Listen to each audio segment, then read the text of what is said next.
Hello, everybody. Hello. I came on a little early tonight just to say hello and make sure we got everything sorted. So, yes, yes, indeed. Yes, indeed. How's everybody doing? Hopefully, everyone's doing well. Welcome. Oh my gosh. Yes, I've got my topaz on tonight, so we're back in full form with twin toddlers. Oh my gosh, Kitty, I can't even imagine. Oh my gosh, wow. Yes, I'm doing quite well. Thank you very much. Yes, we've got several things tonight. We've got the DC case we'll update on, and then we will also do an update on the New York criminal case. So we'll go into some of those things. So welcome aboard, everybody. Welcome. Good to see you. Yes, there were a lot of things going on today, John. Lots. Oh, I'm glad, Mia. I'm glad you were able to get it. Hello, Deborah. Welcome. Good to see you, as always. Love to see that. Yes. Howdy. Hello, Richard. Yes, my voice is better. Thank you, everybody, for your concern. I think maybe about noon yesterday, and I was talking and it just left. It was like, I'm out the door. So that was it. But definitely had some time to rest it, and I'm feeling great. So definitely back in it to win it. Yes, feeling lots and lots better for sure. Yeah, I think I had just no, I wasn't on last night. I had to I had to take a sick day. Yeah, my voice just, I think it was just because I had done two on Saturday. So I think I'm going to have to figure that out again, how to make that work out. But yeah, it was just a bit too much for me, but I'm definitely back and excited. We've got a lot of fun stuff going on over the next week, the next few weeks, but there's just a lot going on right now. So I'm glad to be able to come back on without any issues. Now I'm back in full form. So, which reminds me, I should get the calendar out and give everybody an update with our calendar. Oh my gosh. Hello. Yes, so tonight we have two new, very, very interesting motions from the government in the DC case. They're both hilarious. They're laugh out loud funny in a good way, funny in a good way. So I will be going through that, but I'll also be talking about the New York criminal case today. The motion to dismiss had been filed, and the response was due by the government today. So I don't have that response, but I thought it was a good opportunity to just kind of go through an overview of this New York case. And even as I went through it, I found a couple of really fascinating things and fascinating, like, oh my gosh, what? So I think it'll be pretty fun. At least it was fun for me. Hopefully it'll be fun for you too, but it was fun for me looking through everything. So, yes, hello. Yeah, I'll just go ahead and show you the calendar here while everyone's kind of coming in. Again, I'm just a little bit early tonight. I wanted to make sure everyone had time to get their notifications and everything. So, there's just so much. There's so much going on. There's just so much. It's a lot. I've never seen anything like it. And I've watched a lot of cases, like a lot of cases. Isn't it illegal to go through someone's trial on TikTok? No, not at all. Public information, absolutely public information. It would be a crime not to explain how it worked. See how I did that? Oh, hello from Florida. Yes.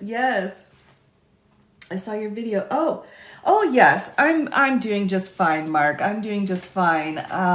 It's not something that I typically spend much time on, but I have had in the last couple of weeks a few things that I've been working on in my firm to kind of wind things down. So I thought it was a good time to share with everybody that I'm kind of winding that down. I'll still be here on TikTok, but in the real world, it was time. So, yep, it wasn't a surprise. It was completely expected and planned.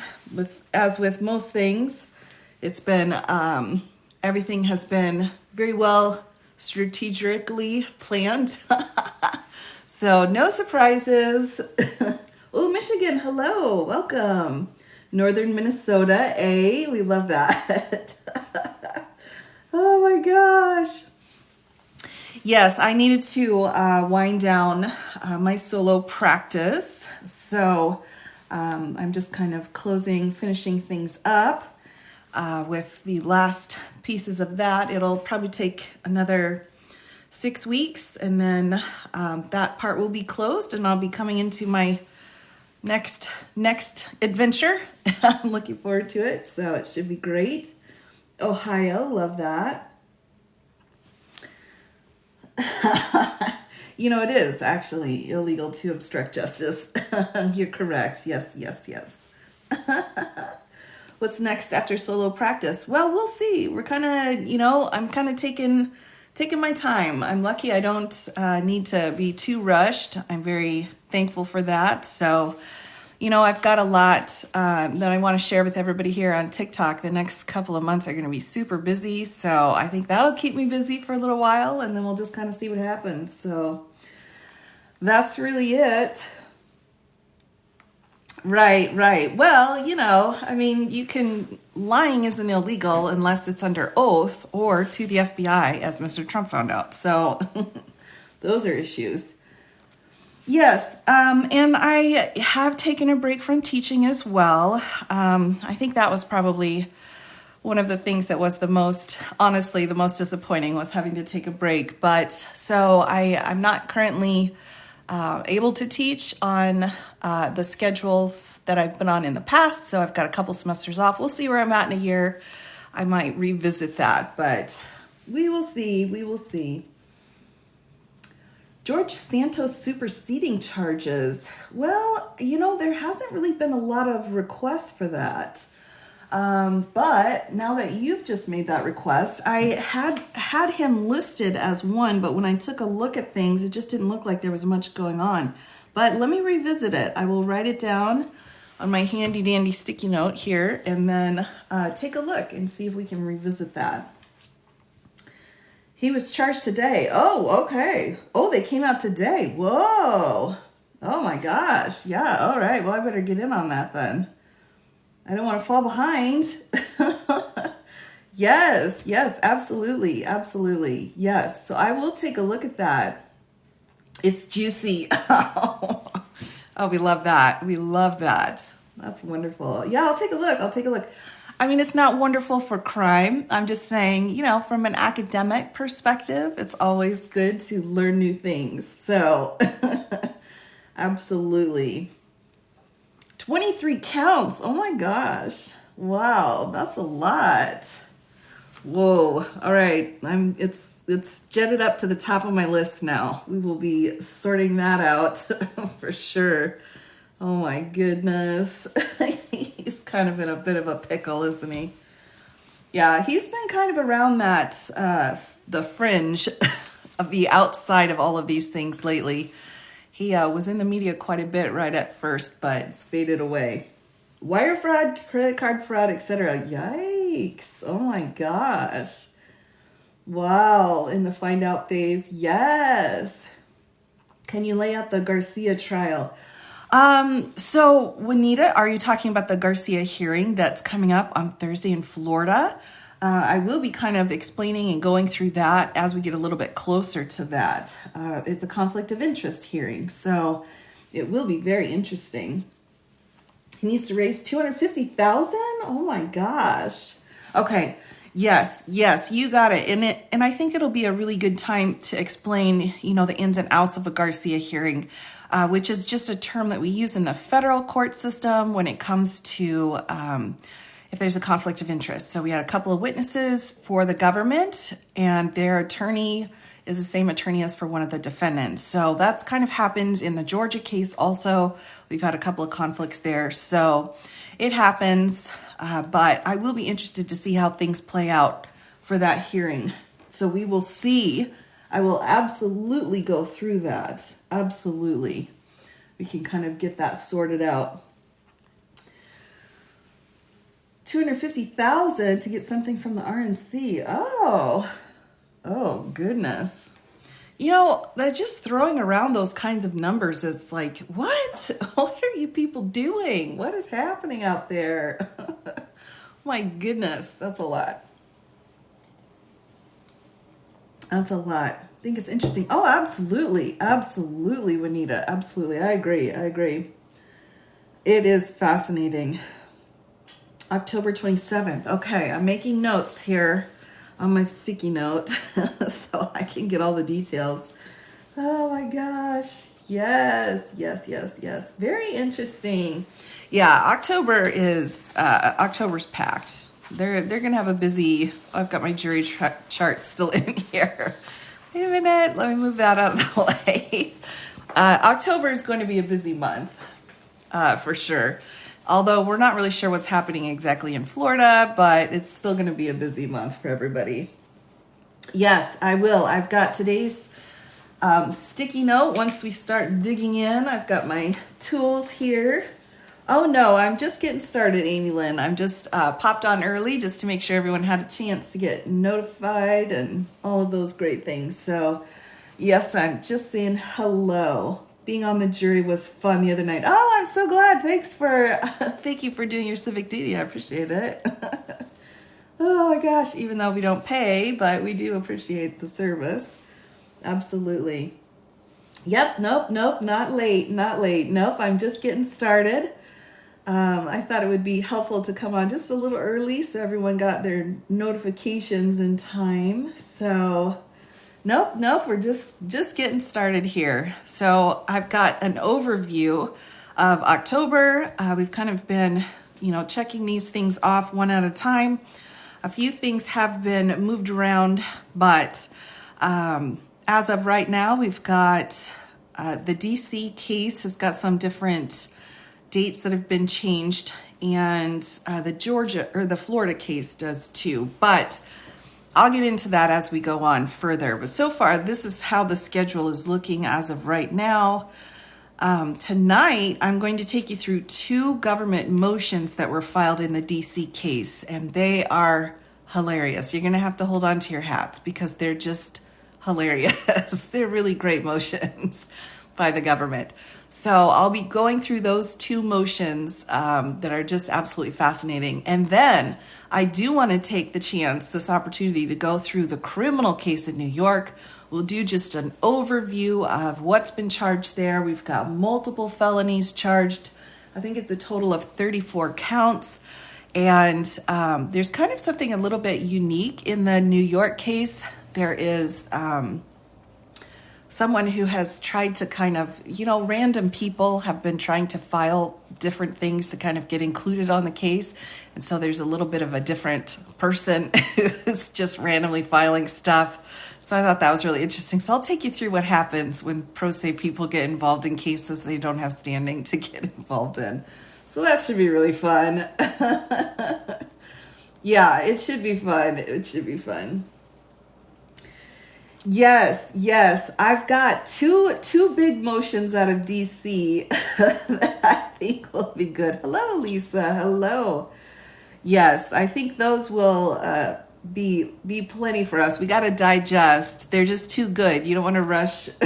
You don't want to rush through the material because they're just that good. But yes, the Jack's been busy. He's been very busy.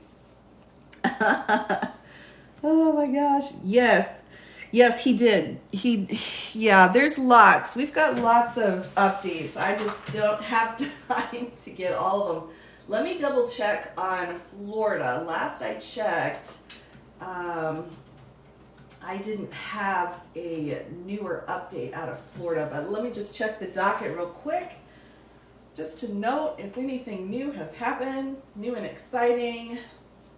Well, we have a motion to intervene that was filed, a motion by U.S., and then we have a motion to appear pro hoc vice, and yeah, and that's about it.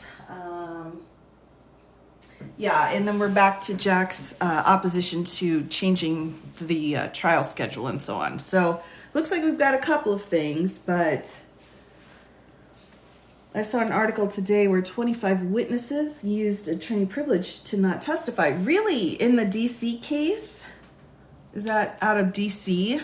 I'm not overly surprised. I know they've got some conflict going on, and they've got a lot of people. So the Georgia's got a lot of issues too because they have so many defendants. So can you explain those motions and what they do for the case? Absolutely, Errol. That will be my first order of business.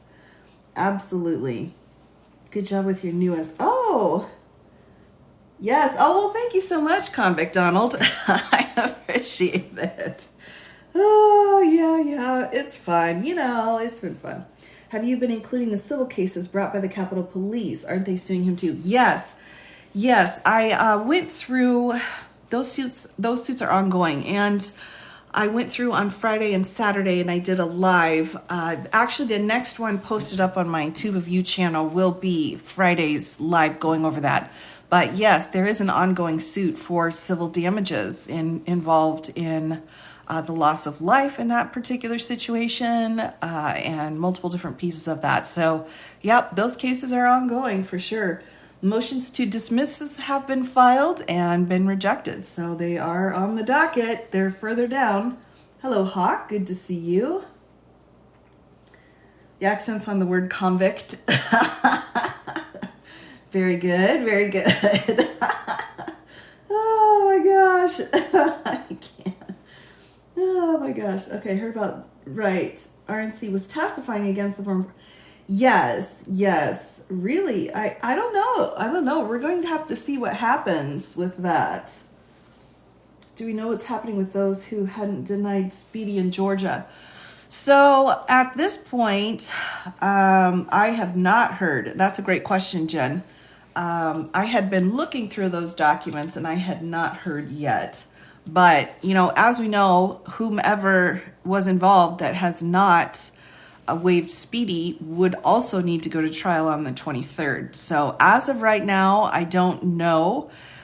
Based off of the orders that I've been reading recently, there hasn't been anything specified, and I haven't seen anyone else waive speedy. So I don't have confirmation as of right now, but that's definitely on my list. And I know it was on the judge's list too. That was something he was getting a little bit frustrated with. So I may include that on my list of things to go back through and make sure we've got a list of that. So yes, you do have to actively waive your right to a speedy trial. And if that's not done, then they will have to go to trial.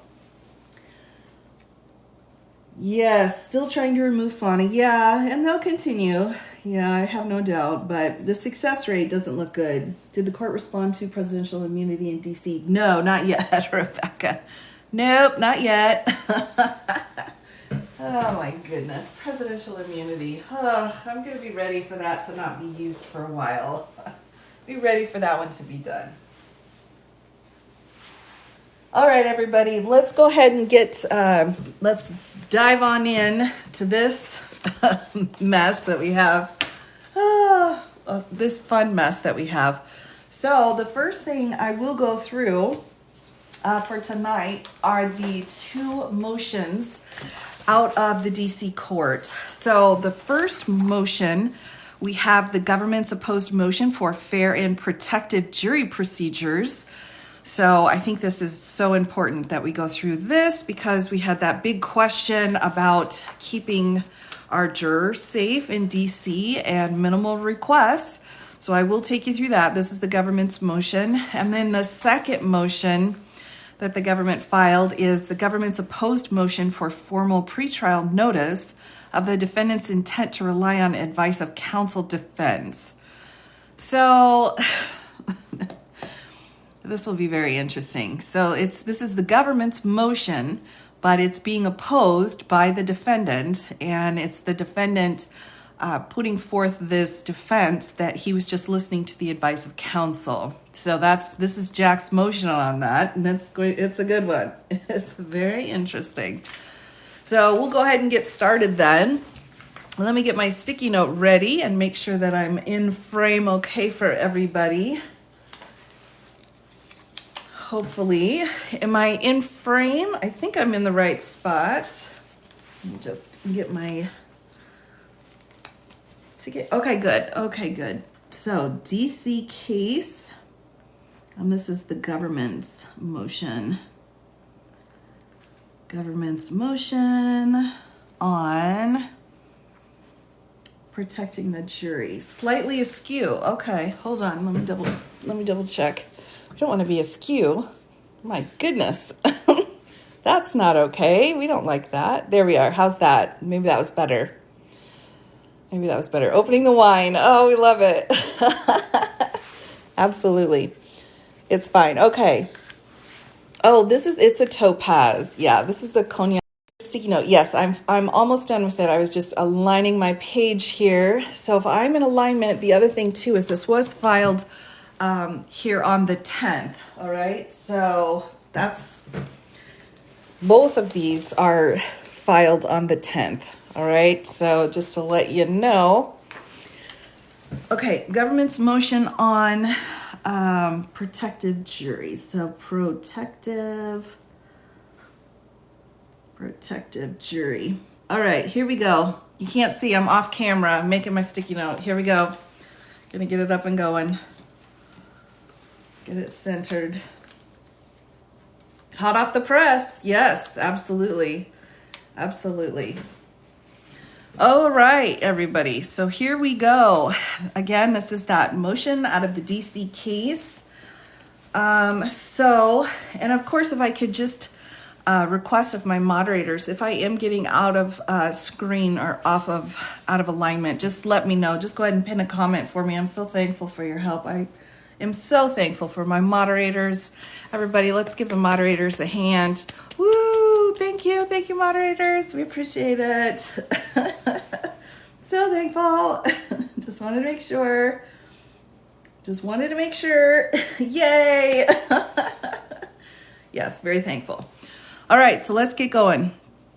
Again, this is the DC case, so we'll keep that in mind as we go through this. Government's opposed motion for fair and protective jury procedures. Trial in this matter in which the defendant, a former president, is charged with attempting to overturn the presidential election, disenfranchise millions of Americans, and obstruct the peaceful transfer of power is a matter of national importance and will likely generate significant public attention.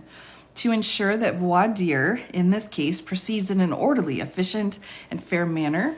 And voir dire means jury selection. All right, let me just kind of put this in there.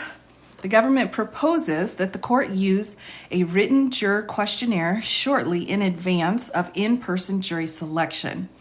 A questionnaire would save time by allowing the court to excuse some potential jurors without requiring them to appear in court, and by permitting the court and the parties to organize and streamline their questions for in-person voir dire. Because the questionnaire process will give the parties early access to prospective jurors' identifying information, and the ability to conduct open source research regarding them. Everyone knows what that is, right? That's social media.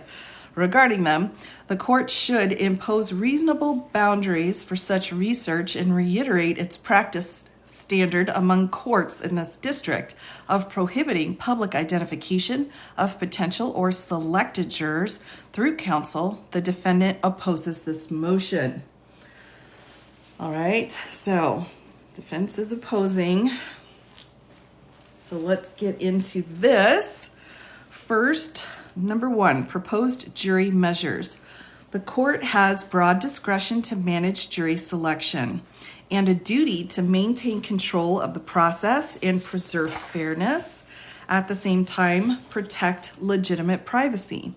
The court's discretion includes determining whether to employ a written juror questionnaire, deciding which questions to pose to prospective jurors, and deploying measures including anonymity and sequestration necessary to protect the integrity of the proceeding.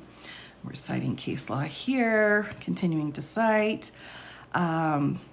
Into the U.S. v. Childress case, the court's duty to make a sensitive appraisal of the climate surrounding a trial and a prediction as to the potential security or publicity problems that may arise during the proceedings, including determining whether to anonymize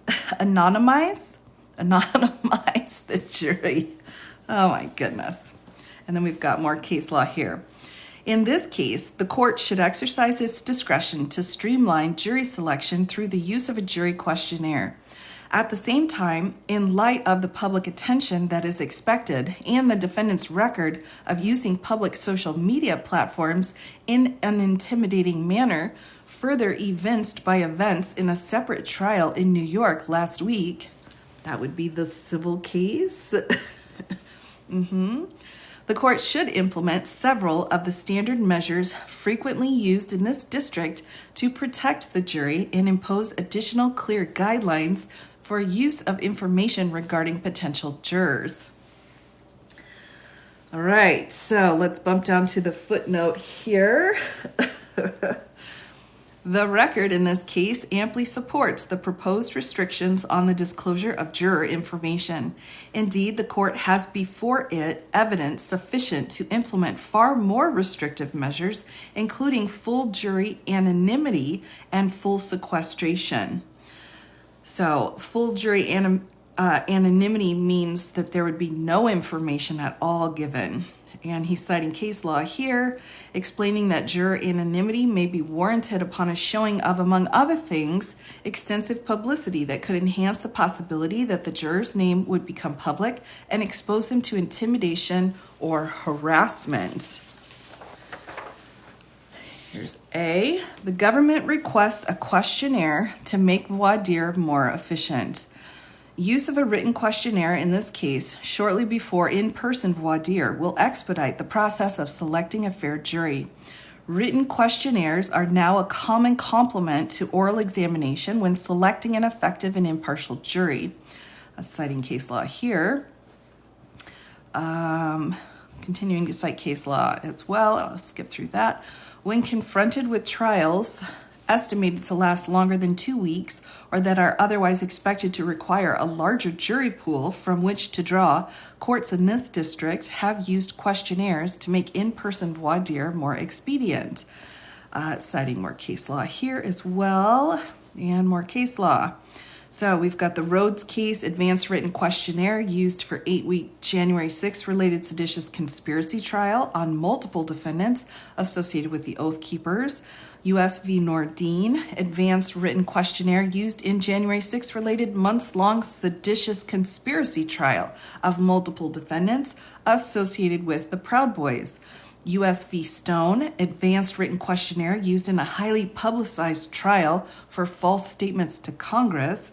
U.S. v. Slatton, advanced written questionnaire used in months-long trial of the Blackwater contractor for the 2007 massacre at Niswar Square in Baghdad. Yikes. Those are some very specific cases.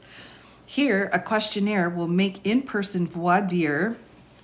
Hold on before I flip the page. Have I missed? This was the continuation of the previous page, so we're just looking at extra citation there. To make more efficient, because it will allow the court and the parties in advance to confer an excuse, sorry everybody, excuse jurors who should be struck for cause. Now remember when I was talking to you about the process that we do for voir dire, we've got two kinds of strikes. We have the peremptory strikes, and then we have strikes for cause. All right, strikes for cause are by the court they don't count against you. So these are our two types of strikes when we're doing voir dire. All right, I've got to take a hot tea break. One moment.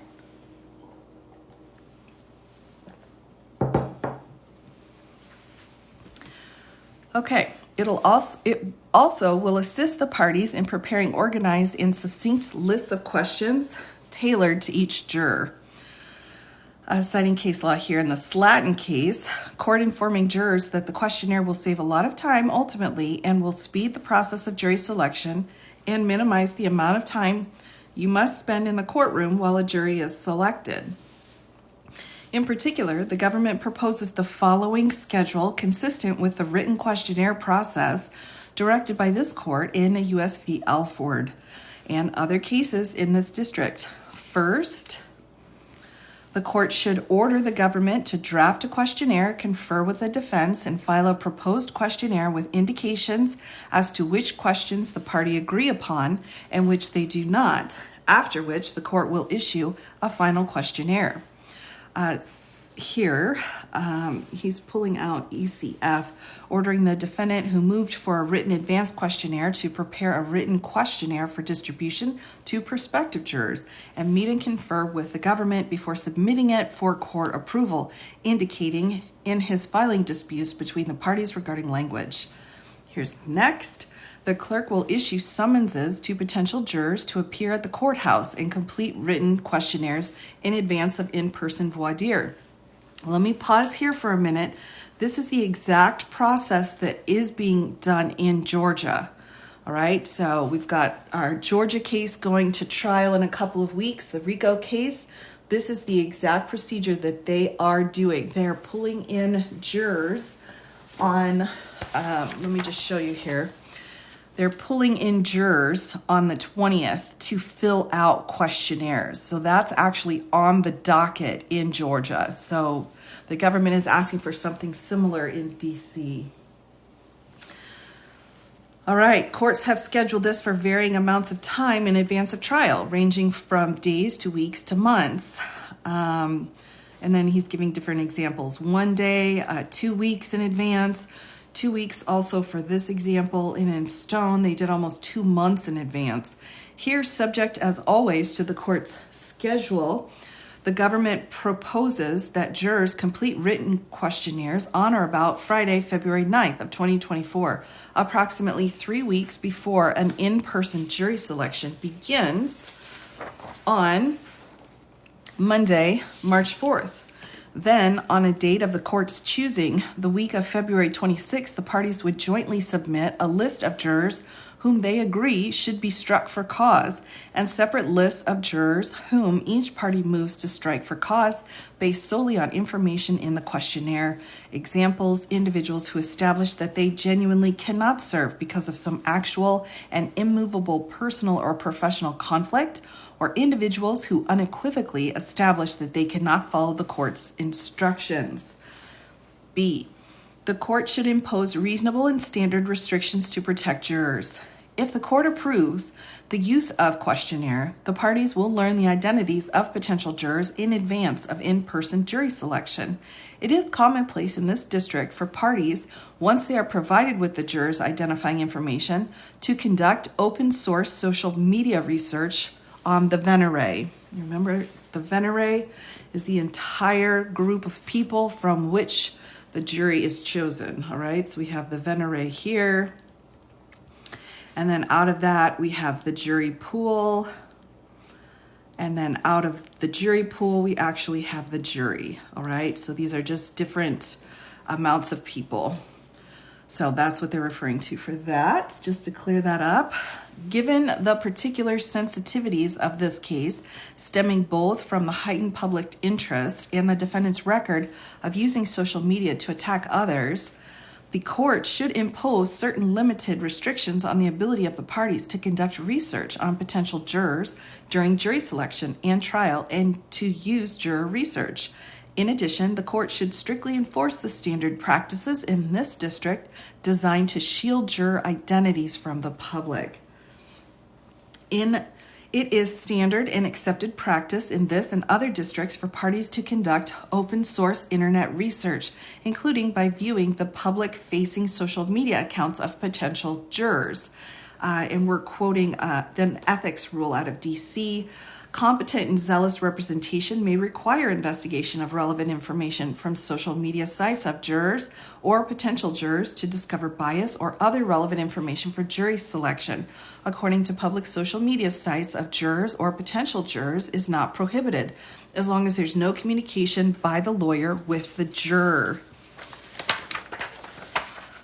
This is appropriate and consistent with the jury selection process's purpose of weeding out partial or unfair jurors and helping the parties exercise challenges.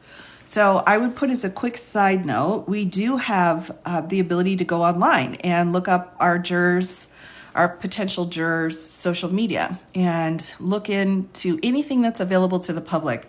We cannot go into private accounts if it's not available to the public. We can't try to friend them and kind of go in incognito and sneak around. That is not allowed ethically. But if it's open and available to anyone in the public, then the attorneys can also have access to that information. Here, they're citing the Virginia case. Voir dire examination serves the dual purposes of enabling the court to select an impartial jury and assisting counsel in exercising peremptory challenges. Moreover, the review of open source information will mitigate the risk that a post-trial review will give rise to litigation. Citing the Stone case here. Defendant's motion for a new trial based on unfounded claim that the juror had misrepresented social media activity denied in part because the defense had necessary information from the juror's questionnaire with which to confront juror during the in-person voir dire and chose not to. So this is another point towards actually having a jury questionnaire so that there's some documentation of any kinds of objections that they may have. The court should make clear to the parties, however, that research beyond what is publicly available, especially if it results in the kind of contact with a potential juror, would infringe upon potential jurors' privacy issues, interests, and could constitute improper ex parte communication. And we're citing the Oracle v. Google case, which was a very important case that came out. I think I've done a case brief on this, actually. Jurors are not celebrities or public figures, but good citizens commuting from all over our district, willing to serve our country and willing to bear the burden of deciding a commercial dispute the parties themselves cannot resolve. Their privacy matters. Their privacy should yield only as necessary to reveal bias or a reluctance to follow the court's instructions.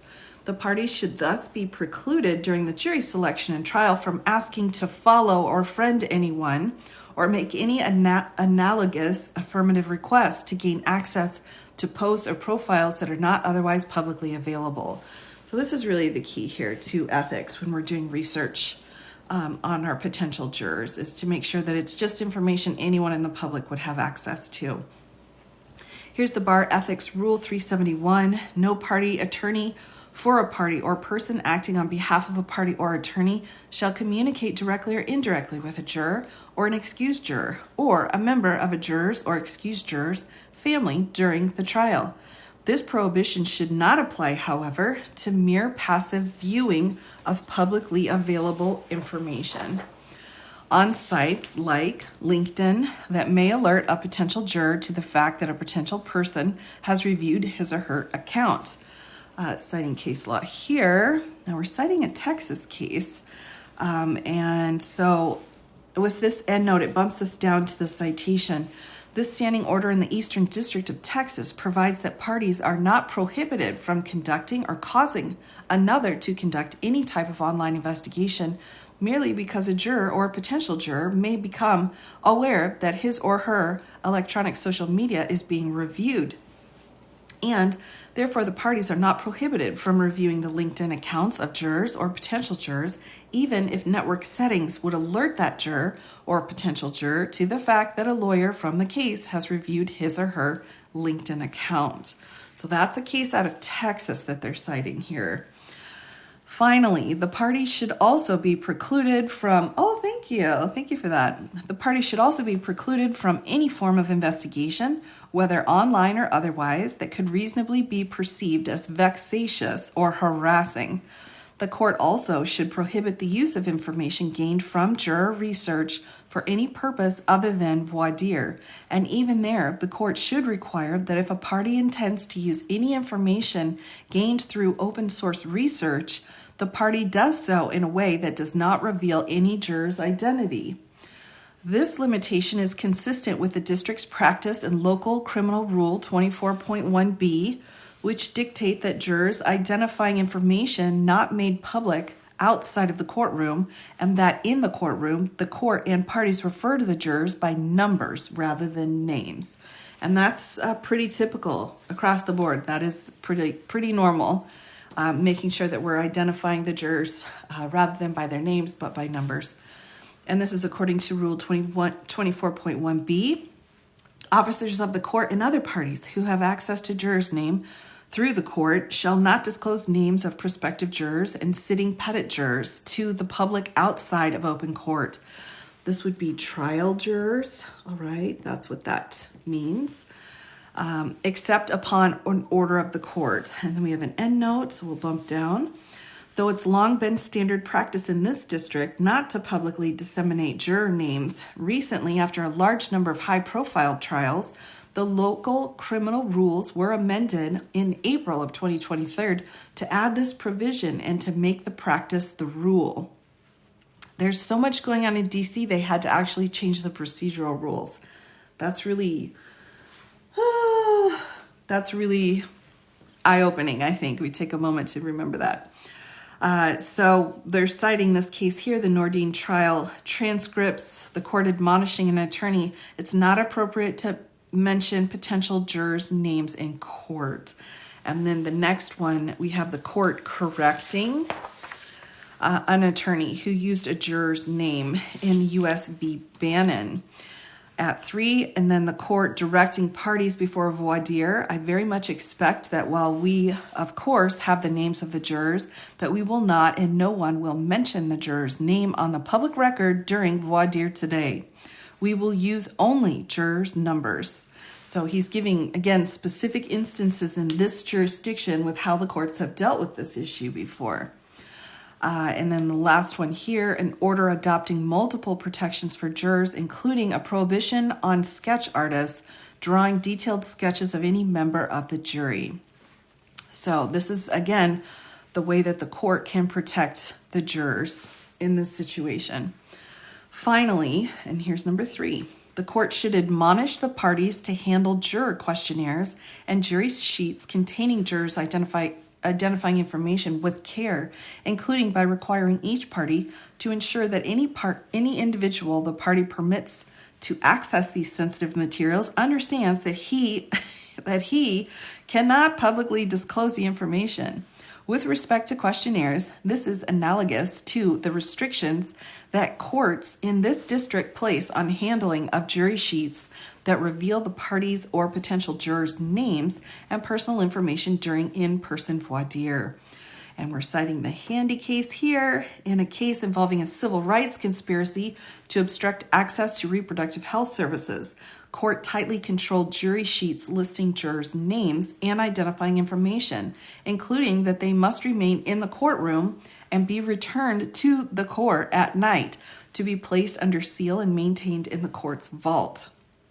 All right, so again, just lots of different examples of putting protections in place. Now we've got the trial at page 7 explaining that reason for control over jury sheets is to make sure that there are no issues, that the jurors are not interfered with, not influenced, not intimidated.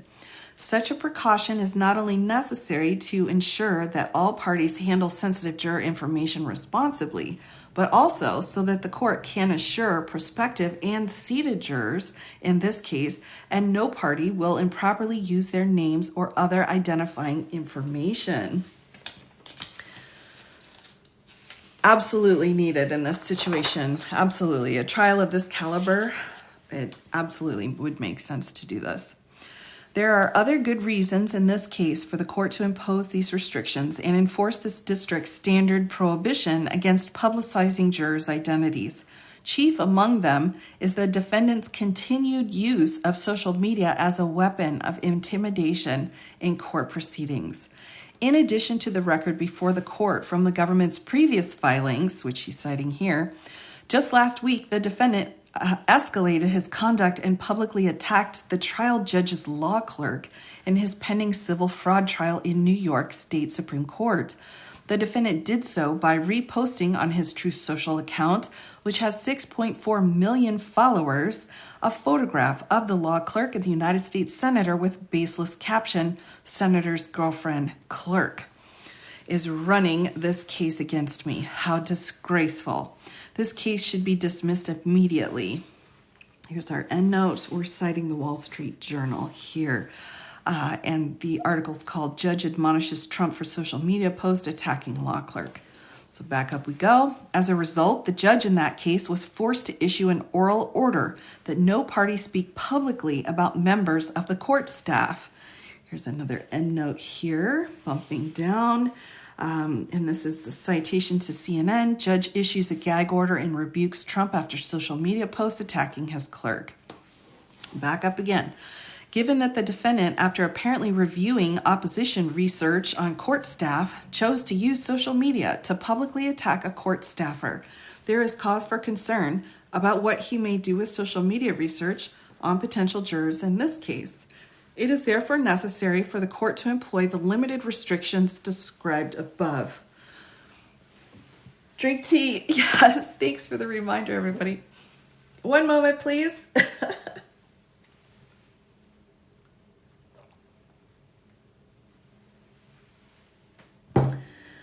Yes, hydrating. Whew. All right. Even before the defendant's most recent concerning conduct, as the court is aware, the defendant's supporters already had directed threats to the court. See U.S. v. Schrei, a criminal complaint, and to grand jurors. So we're back in Texas. This criminal complaint that was filed August 11th, who returned an indictment in Fulton County, Georgia. So remember when that indictment came down? He's citing a Washington Post article, FBI joins investigation of threats to grand jurors in Trump, Georgia case. And then here's the citation.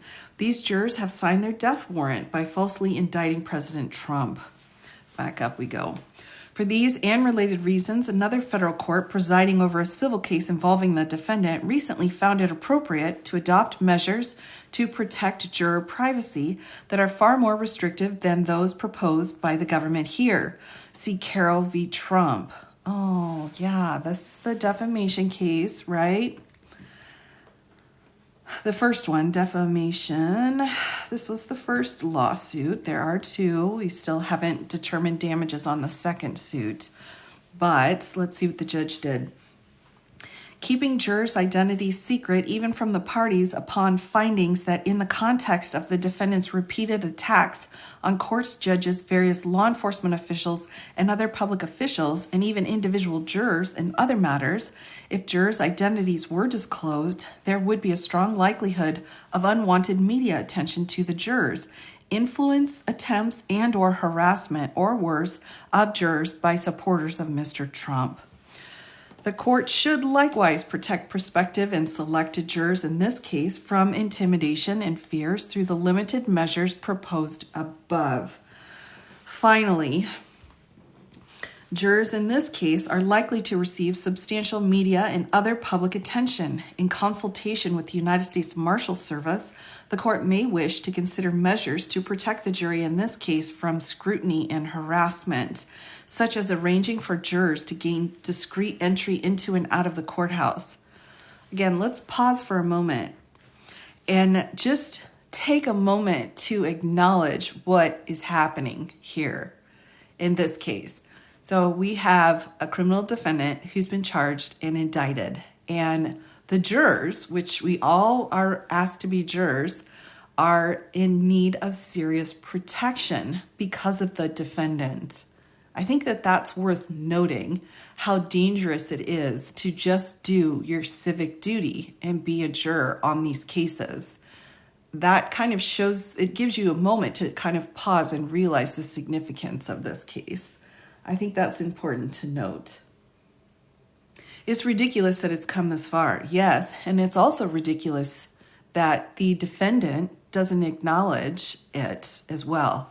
There's no acknowledgement of that. There is only continued argument saying it's not my fault, which is literally what he's been arguing in his motions.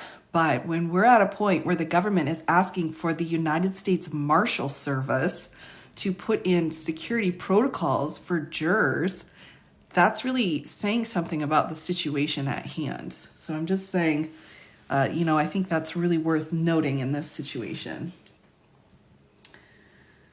Please repeat that. Yes, just that we're in a situation where we have a criminal defendant where our jurors are in need of significant security and protection because the defendant, one of the reasons is because the defendant won't come in and admonish negative actions towards the justice system. I wonder if what would happen if the defendant said, hey, I get it, everybody, this is awful and frustrating, but we need to give justice time to work, or, I believe in our system. I have my day in court. It'll be fine. If any of those kinds of words would be used, perhaps these jurors wouldn't be afraid for their lives. I'm just saying, I think that could be helpful. That's my side note. So moving on. We have the Stone case here that they're citing. The court explaining to prospective jurors, we will make arrangements for the jurors who are selected to serve to come and go from the courthouse in a private manner so that you do not have to interact with other people or make your way through any crowds that gather at any of the public entrances. Courts in some other high-profile matters cited above took similar steps. Closer to the time of trial, the government may request specific additional protective measures for the jury. Conclusion. To ensure an efficient process for selecting a fair and impartial jury in this case, the court should use a written questionnaire shortly in advance of in-person voir dire. At the same time, the court should adopt several of the district's standard measures to protect the identities, privacy, and security of prospective and selected jurors. Respectfully submitted, Jack Smith. All right, so that is the first motion, and he's pretty serious. He's citing the case out of New York, the Carroll v. Trump defamation case, where there were problems, and he's saying, basically, I'm not asking for that restrictive of a situation. I'm asking for jury questionnaires. So he's trying to kind of limit what he's asking for, but also make sure that the proper things are in place to protect the jurors. Because I think a lot of people forget that when you attack the justice system, it's one thing if you've got, we've all been there. When we've seen the stories, we've got, officers that aren't doing a good job. We've got people who screw up. We got, bad people in high positions of authority. But the one group that is always supposed to be protected are the jurors. They are innocent. They are not part of the system. They are just having their numbers called. Yet in this situation, this could absolutely be a matter of life or death. So I think it's important to make a note of this. It's historical. All right. So that was our first motion. Now we can kind of dive into the next motion, the next significant motion that came out of DC. Again, hot off the presses. Let me just make sure I'm in frame here before I get started in this one. Wonder how many jurors will write a book after this. Yeah, that's a good question. Although I tell you, most jurors, based off of my experience, you put a person into this kind of position and they have a choice. You can either be afraid for your life or write a book. They usually are like, well, I'd rather not be afraid for my life. They usually would pick that one. Like, I won't write a book if that means I can be safe. I'm just saying, in general, that tends to be how they go. All right, so here's the next motion that we've got. Let me hydrate here for a second, and then I will relabel. Did the defense oppose that motion? And if so, on what grounds? Yes, the defendants did impose it, but they did not state the grounds. You can tell it was opposed because of the title, the government's opposed motion. This means he spoke with defense and defense opposed it. He also included this language at the very end saying that the defendant opposes the motion. We do not know why. We haven't seen an opposition filed yet, but we do know at least that they did oppose it. Yes, here's our second motion out of DC, everybody. This is actually really very interesting. Why would they oppose it in your opinion? In my opinion, in this case, given the docket, with this case, what's going on in this one, Florida and New York and Georgia, they oppose any motion. That's all it is every single motion will be opposed, whether there's a legal basis or not. Every single motion will be opposed. All right, so we've got DC case. I'm filling out my sticky note, everybody. So DC case, government's motion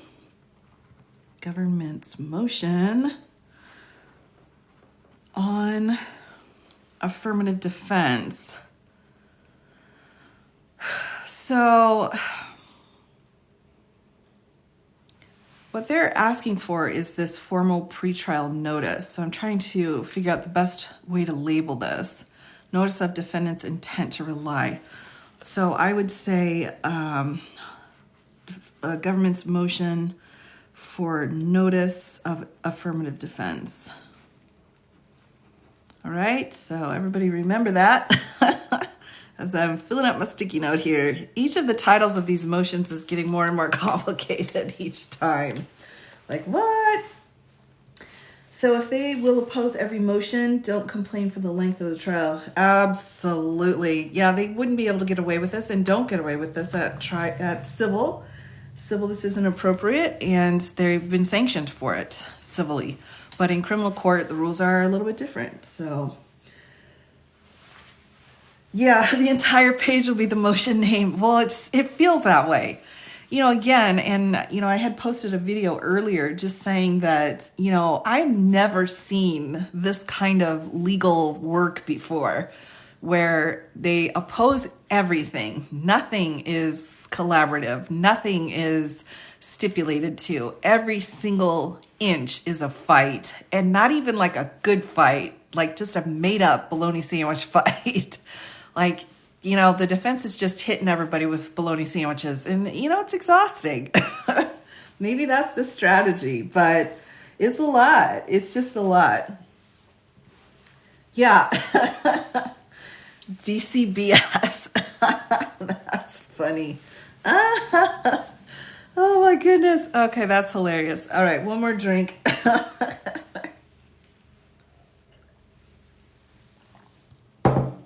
All right, everybody, here we go. So again, this motion that the government is filing is being opposed by the defense. The defendant has provided public notice.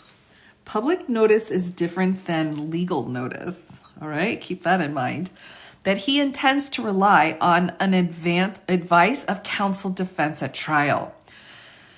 Let me just take a moment again and just say, if you're doing a criminal trial and you're the prosecutor and the defendant tells the media he's going to plead self-defense, but he's not actually pleading it out as an affirmative defense like you're supposed to do according to the rules of procedure, that would be really annoying. I'm just saying. I'm just taking a moment to say that again is ridiculous. When a defendant invokes such a defense in court, he waives attorney-client privilege for all communications concerning that defense, and the government is entitled to additional discovery and may conduct further investigation, both of which may require further litigation and briefing. To prevent disruption of the pretrial schedule and delay of the trial, the court should exercise its inherent authority to require the defendant to provide notice to the court of his intent to assert such a defense by the date exhibit lists are due, which is absolutely what you're supposed to do. For anybody that goes to trial, we all know this. He was only listening to himself. Yeah, exactly. He did. And the fact, though, that he's not pleading this out in court is what Jack's saying here. He's like, look, if you're going to use this defense, you got to plead it properly or you're not going to be able to use it. Through counsel, the defendant opposes this motion. This just means that they contacted the defense and defense said, we oppose it. Here's the background. This one's pretty good, everybody. I'm going to give you a little, I'm not going to spoil it for you, but it's a lot. It's a lot. During the course of the government's investigation, at least 25 witnesses withheld information, communications, and documents based on assertions that the attorney-client privilege under circumstances where the privilege holder appears to be the defendant or his 2020 presidential campaign. These included co-conspirators, former campaign employees, the campaign itself, outside attorneys, and non-attorney intermediary, and even a family member of the defendant. In the time since the grand jury returned the indictment against the defendant on August 1st, has it only been since August 1st, everybody? I'm sorry. This is a moment. Oh my gosh, it seems like it's been at least 9 months since this came out. Oh my gosh. Oh, painful, everybody. Painful. That's all right. We'll get through it together. It's been 85 years. It feels like it. It feels like it. I know. Oh my gosh. All right, here we go. The defendant and his counsel have repeatedly and publicly announced that he intends to assert the advice of counsel as a central component of his defense at trial. On the night of August 1st, for example, defense counsel told a national audience on Fox News that the defendant had an advice of counsel, a very detailed memorandum from a constitutional expert. Here's an end note here. Let's see what we have. And then we're citing Fox News. All right, so there we go. Hours later on CNN, defense counsel argued that Mr. Trump had the advice of counsel, Mr. Eastman. And we all know where Mr. Eastman is right now, right? Let me just help you out in case you're not sure. Okay, this is Mr. Eastman right here. This is his mugshot. All right, that's Mr. Eastman. So that's the advice of counsel that he relied on. Sorry, jump scare. Sorry, everybody. Sorry about that. I just wanted to remind you. Sorry. I'm sorry. I have to give you more notice next time. I apologize. All right, so that's Mr. Eastman. Just to keep it clear here. Mr. Trump had the advice of counsel, Mr. Eastman, who was one of the most respected constitutional scholars in the United States, giving him advice and guidance. And we all see what happened with Mr. Eastman because of that, right? This is a mugshot. All right, sorry about that. Again, I'm really emphasizing this point. So we've got a citation down here to the CNN interview. The following day, defense counsel was asked on National Public Radio to talk a little about your legal strategy and give us a summary of your legal defense to these criminal charges. Because that's not what you're supposed to do. Oh my gosh. All right. So we've got our quoting NPR, all things considered. Defense counsel responded, well, it's not a big surprise. And the defendant got advice from counsel, very, very wise and learned counsel, on a variety of constitutional and legal issues. I'm not sure it was very good counsel because, it is a mugshot. 3 days after the defendant's arraignment, defense counsel made appearances on the circuit of Sunday news shows. On NBC, defense counsel explained that what the defendant's being indicted for ultimately is following legal advice from an esteemed scholar, John Eastman. Again, esteemed, right? And one thing for certain, President Trump acted under the advice of counsel when he petitioned under the First Amendment. Petitioned Mr. Pence, and that's legally protected speech. We've got a citation here from Meet the Press. Likewise, on CBS, defense counsel claimed that the defendant believed a certain course of action described in the indictment was appropriate because he was following the advice of John Eastman. And Boy, he's really getting tossed under the bus. I mean, I'm all for that, but I'm just saying, I've got no love lost for attorneys, but he's getting tossed under the bus. Love him for blaming his attorneys. Exactly. Exactly. Like, all right, okay. And on CNN, defense counsel argued that the conduct alleged in the indictment was sanctioned because the defendant was following the advice of his lawyer. Another citation here from CNN. Weeks later, the defendant himself explained in a Twitter interview that, quote, we had some lawyers, not all, we had some lawyers that said that a particular course of action described in the indictment was appropriate. And now we're quoting Tucker Carlson.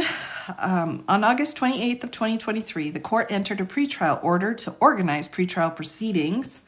Among other recent deadlines therein, the court set December 18th as the date for the parties to exchange lists of exhibits they intend to use in their cases in chief.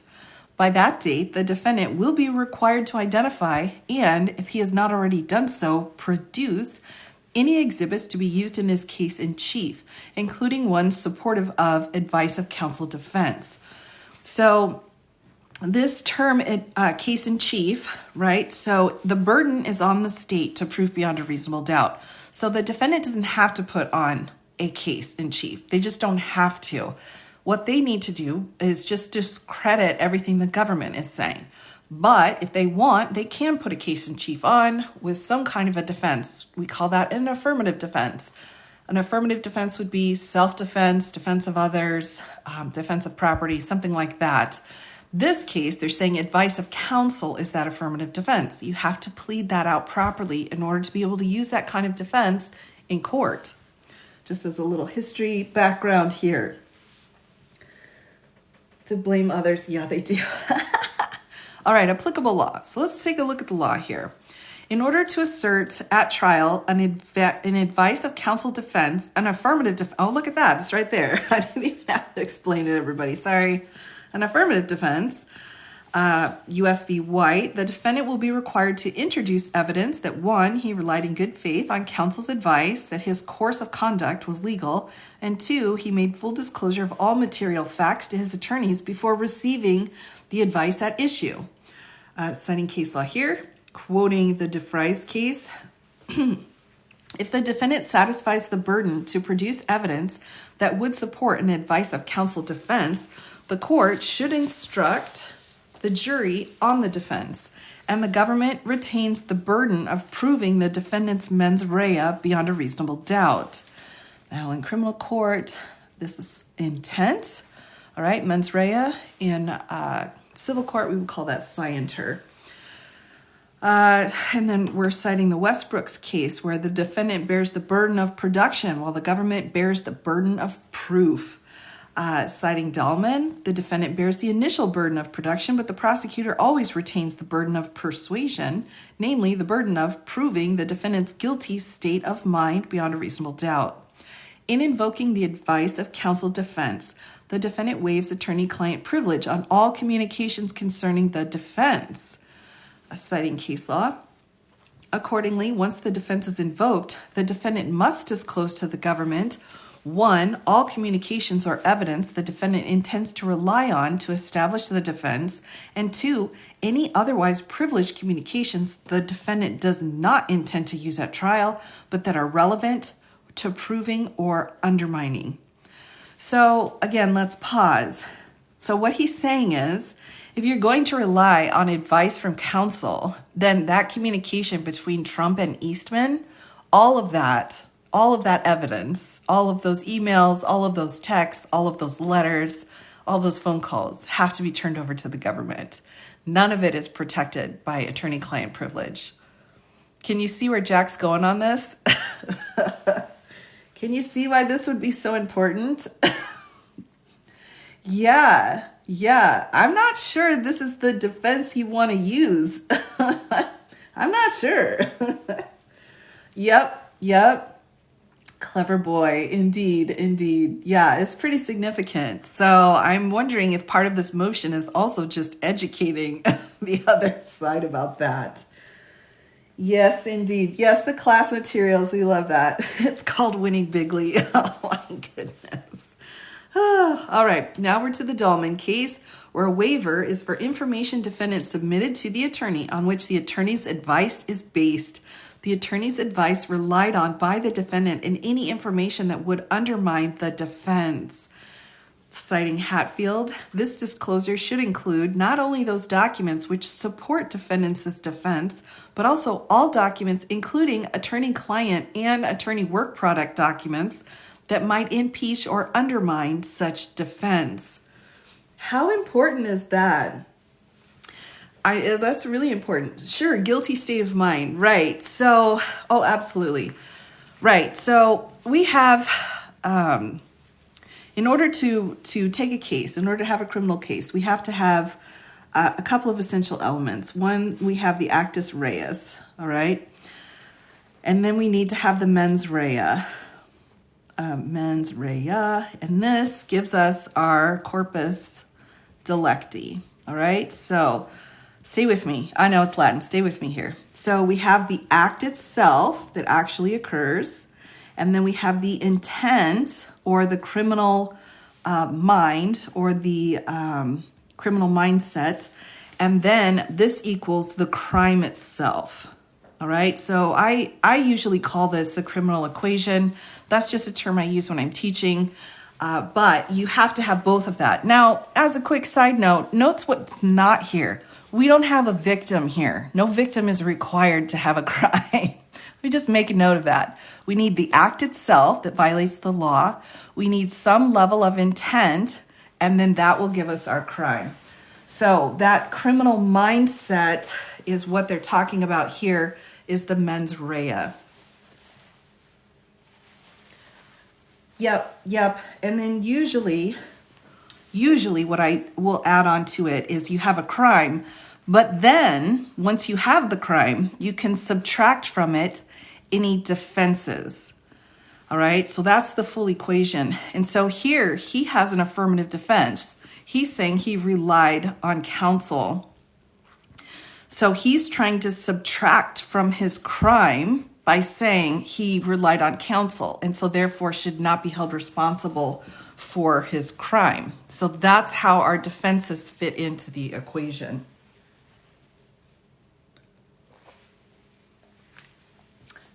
Thank you for the reminder. Oh, absolutely. Yes. Reheat the tea. Oh, yeah, it's all right. It's room temperature. I'm not too fussy. Law maths. Yes, this is about as mathy as I can do. That's the extent of my math knowledge. All right, so, but that's a great question. These are essential elements. These are absolutely essential elements that we have to prove. The government has to prove that. So, accordingly, waiting until the eve of trial or worse, when jeopardy attaches, to raise an advice of counsel defense risks causing substantial disruption and delay, particularly in this case. Kristen, I had the best students. I'll say that right now. I had the best students and some of the most amazing people I've ever met in my life, and I adored them. Did they adore me? Well, some, not when it came to exams, but it was a good time. I was always thankful for them. All right, so next, particularly in this case, given the number of attorneys involved, to avoid such disruption, courts in this district and others have concluded that while the federal rules of criminal procedure do not address this defense specifically, judges retain inherent authority to order defendants to provide formal notice of an advice of counsel defense before trial. Citing the Crowder case, courts have broad discretion to impose disclosure and notice requirements outside of the federal rules of criminal procedure. Now, I didn't bring my rules of criminal procedure in to this desk, but if you're looking for affirmative defenses that are listed would be alibi, self-defense, defense of others, or defense of property. Those are specifically listed. But this particular one isn't specifically set out. Doesn't mean you can't use it. It just means it's not specifically put into the rules. Next, we're citing the Rhodes case, imposing pretrial notice requirements and citing Crowder. The majority of the district courts that have considered the question have sensibly exercised their inherent authority to impose a pretrial notice and discovery requirement regarding the advice of counsel defense. And then we're citing another case. Upon review of the cases, the court concludes that it may, at least under some circumstances, order that defendant give notice of an intent to rely on an advice of counsel defense. And then we're citing more case law here. In the Cooper case, ordering defendant who indicated intention to rely on advice of counsel defense to provide pretrial disclosures if he intends to rely on the defense. And then more case law. We're not lacking case law support here, which I can really appreciate at this point. The Hatfield case requiring defendants to provide pretrial notice and disclosure of advice of counsel defense. Scally, same and scheduling hearing on whether the defendant has proffered the factual prerequisites of an advice of counsel defense. And the Cronell case requiring defendant to file pretrial motions if he wished to assert the advice of counsel defenses. So basically what he's saying with all of this case law is that it's an affirmative defense and notice needs to be given because that's what we do with affirmative defenses. For anyone who has ever done a criminal trial ever knows this information. Yes. Oh, exactly, Sassy. You got it. That's exactly right. Exactly right. A number of courts in cases unlike this one have denied such notice. Ray declining to impose notice requirements on collecting cases showing no consensus among federal courts. Next, another case finding no good cause to compel the defendants to provide notice before trial. Concluding prosecution in the case has not established a right to pretrial notice, declining to require notice and discovery of the defense pretrial. Defendants are not obligated to put on any defense, and this is what I was talking about in the beginning, and except for certain enumerated defenses which must be disclosed prior to trial. Defendants are free to make that decision at trial. Those out-of-circuit cases... All right. All right, so this is a harsh burn. He's saying that's incorrect case law. So out-of-circuit cases, which means they don't apply here, are readily distinguishable. And the factors animating their contrary rulings are not present here. For example, some courts have refrained from requiring notice because it would force the defendant to reveal an intended defense before trial. The Meredith case declining to require notice of advice of counsel defense because it would require the defendant to reveal his trial strategy pre-trial. The Ray case declining to require the defendant to disclose his defense. But here, the defendant has broadcast to the world his intent to rely on this case. So he's saying, look, some cases have said, if we force the defendant to give us an affirmative defense, it takes away his surprise defense. But in this case, he's already told everybody. He's already showed it. Yeah, he's already told everybody. So we don't have any kind of reliance on that. Another court expressed concern that requiring the defendant to give pretrial notice would not place reciprocal discovery burdens on the government. Here, as explained below, related non-privileged discovery in the possession of the government already has been provided to the defendant as part of the government's early and robust discovery productions. That's funny. Courts have also denied pretrial notice because the defense was unlikely to arise during the government's case in chief. Fair enough. The court need not now decide whether it has the authority to require the defense to make an unequivocal assertion of privilege prior to the end of the government's case. Here, though, given the nature of the charges and the defense statements regarding the defendant's reliance on advice of counsel, little doubt exists that the defense will arise in opening statements and during questioning of government's witnesses and may affect voir dire. Case in chief is the case, it just means your case that you're putting on. So the government's case in chief would mean like they're starting, so all of their witnesses that they've got set out, all of the evidence they want to put on. So we just call your own case that you're putting together to put on. We call that a case in chief. Here's the argument. The defendant has made public statements regarding his forthcoming reliance on the advice of counsel defense, but he has not provided formal notice of such a defense to the government or the court, notice that would trigger discovery obligations. Citing Skelly, where the defendant had signaled his unequivocal intent to rely on the advice of counsel defense in his pleadings, district court concluded that the defendant had triggered pretrial discovery obligations. By December 18th of 2023, however, the defendant is required to produce any exhibits he intends to introduce in his case in chief. This would be the case the defendant's going to put on, including ones on which to base an advice of counsel defense. To promote fairness and efficiency, by that same date, the defendant should be required to provide formal notice to the government of his intent to rely on the defense and promptly produce the concomitant required discovery. The requirement of a notice should be imposed only to the extent reasonably necessary to ensure a fair and reasonably efficient trial. Here's A. Requiring notice promotes fairness. So let's talk about being fair here. Let me just, I need to rearrange my chair here. There we go. I was laughing too much. I almost fell off my chair. Oh my goodness. Fairness dictates that the government should be provided notice and discovery regarding the defense sufficiently before trial. As the Mabayad court found, the three enumerated defenses in Rule 12.1, alibi, 12.2, insanity. Oh, I forgot about insanity. Yep. Rule 12.3, public authority, for which pretrial notice is required under the Federal Rules of Criminal Procedure, share a basic characteristic with the advice of counsel defense. They are ordinarily fact-intensive defenses that are likely to create substantial problems of, oh, thank you, look how pretty that is, problems of fairness and efficiency if raised for the first time during trial. So again, we're getting into this detail of why it's important to plead out defenses in the beginning.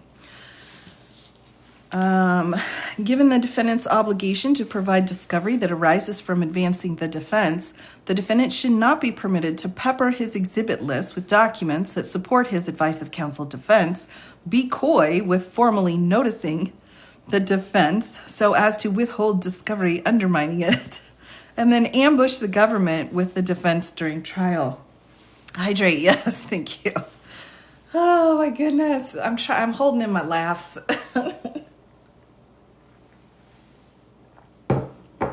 Yeah, that's a lot. That's a lot.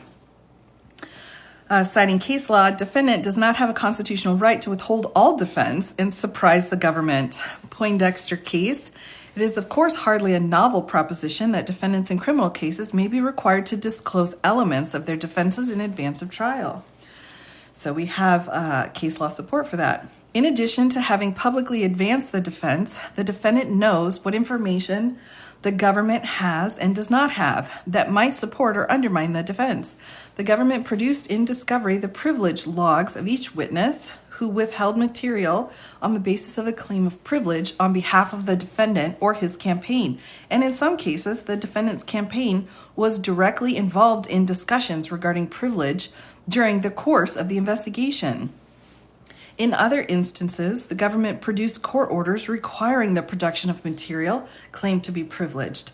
Compelling the defendant to provide notice and thereby discovery would be reciprocal of what the government already has produced. For example, defense counsel publicly identified one attorney on whose advice the defense intends to rely at trial, and the government has produced in discovery substantial evidence regarding that attorney and his advice, including relevant search warrant returns. Oh no, you don't want a search warrant return on the attorney whose advice you relied on. That's never a good sign. Oh, that's always a bad sign. All right, footnote here. The same attorney asserted an attorney-client privilege with the defendant and his campaign to shield material from disclosure to Congress. I'm wondering who he's referring to. Oh, look, it's Eastman. Eastman v. Thompson here. The evidence clearly supports an attorney-client relationship between President Trump and his campaign. and the plaintiff during January 4th through the 7th. So we'll bump back. Any material relevant to that attorney's advice that remains shielded by attorney-client privilege should be produced to the government at the earliest date to avoid disruption of the trial schedule. 3 letters at the end of the case. Yes, exactly. Thank you. In filing this motion, the government does not concede that the defendant is entitled to offer an advice of counsel defense at trial, or that such a defense is supported by competent evidence. They might be supported by evidence, but not competent evidence. Indeed, the evidence disclosed by the defendant shows that the advice of counsel defense is unavailable as a matter of law. This is so important. Why do they keep doing stuff like this? It's a lot. In fairness, the government should be permitted to raise that matter in advance of trial before questioning evidence and arguments. Citing Rhodes, such disclosure is necessary to assess the viability of the defense. And then citing the West case, the defense of advice of counsel necessarily fails where counsel acts as an accomplice to the crime. Ouch, that's another burn. Oh my gosh, that's tough. Let's revisit that sentence again, okay? The West case here. The defense of advice of counsel necessarily fails where counsel acts as an accomplice to the crime. Oh my gosh. All right. Juxtaposed against such a defense, the indictment alleges that the defendant ignored the advice of attorneys and was not acting in good faith. And the court may need to hold a hearing in advance of trial to determine if the defendant should be permitted to present evidence of the defense at trial. Citing Rule 104, the court must decide any preliminary question about whether a witness is qualified, a privilege exists, or evidence is admissible. 103, to the extent practicable, the court must conduct a jury trial so that inadmissible evidence is not suggested to the jury by any means. Fair enough. Finally, while fairness warrants pretrial notice of the advice of counsel defense, in this case, requiring it imposes no unfairness to the defense. Given his extensive public statements, the defendant cannot complain that formal notice will prematurely or unfairly reveal a hidden trial strategy. Oh my goodness. And since the defendant must produce exhibits in support of an advice of counsel defense by December 18th anyway, he will suffer no prejudice in also formally noticing his intent. Oh my gosh, this is so funny. His intent to rely on the defense. After all, producing and identifying an otherwise privileged document will operate as a subject matter waiver for all related communications. Citing the White case, under the law of this circuit, a defendant can waive his attorney-client privilege by releasing documents to an investigative body at the pretrial stage. In re sealed case, that's descriptive. Descriptive case here. Voluntary disclosure of privileged material subject to the attorney-client privilege is unnecessary third parties to the attorney-client privilege context waives the privilege. Not only as to the specific communication disclosed, but often as to all other communications relating to the same subject matter. So this is this idea that if a third person is present when you're having communications with your attorney, then that privilege is broken. So they're just reiterating that. This next case describing that attorney-client privilege as taking an all-or-nothing approach to waiver. And then, since a waiver will occur otherwise by operation of law, there's no unfairness to requiring defendant to provide formal notice, thereby triggering the requirement to produce the potentially extensive discovery to which the government will then be entitled. Oh my goodness. Okay, B, requiring notice promotes efficiency. Requiring pretrial disclosure will prevent disruption of the court schedule and further judicial efficiency to allow for the defendant to produce the discovery that such a defense would entail. The defendant publicly claims to have had multiple lawyers providing advice in the post-election period, and at least 25 witnesses withheld information on attorney-client privilege grounds during the course of the government's investigation. The process of disclosure, review, and further investigation by the government, followed by potential litigation as to the applicability of the defense in this case, may be time-consuming and, if not done in advance of trial, risks unnecessary interruption and delay. We're citing the Crowder case, recognizing that once defense is invoked, the government will need to obtain discovery and conduct investigations, which could lead to delay. Moreover, the discovery and investigation process surrounding the advice of counsel defense may raise issues requiring additional briefing before trial in connection with the discovery process and the scope of the defense itself. And if the defendant fails to provide timely notice and discovery, the court is within its discretion to preclude the defendant from asserting an advice of counsel defense during trial. Citing the Rhodes case, the court may preclude a defendant from asserting an advice of counsel defense if they fail to provide notice required by this order. So one pause for a moment here.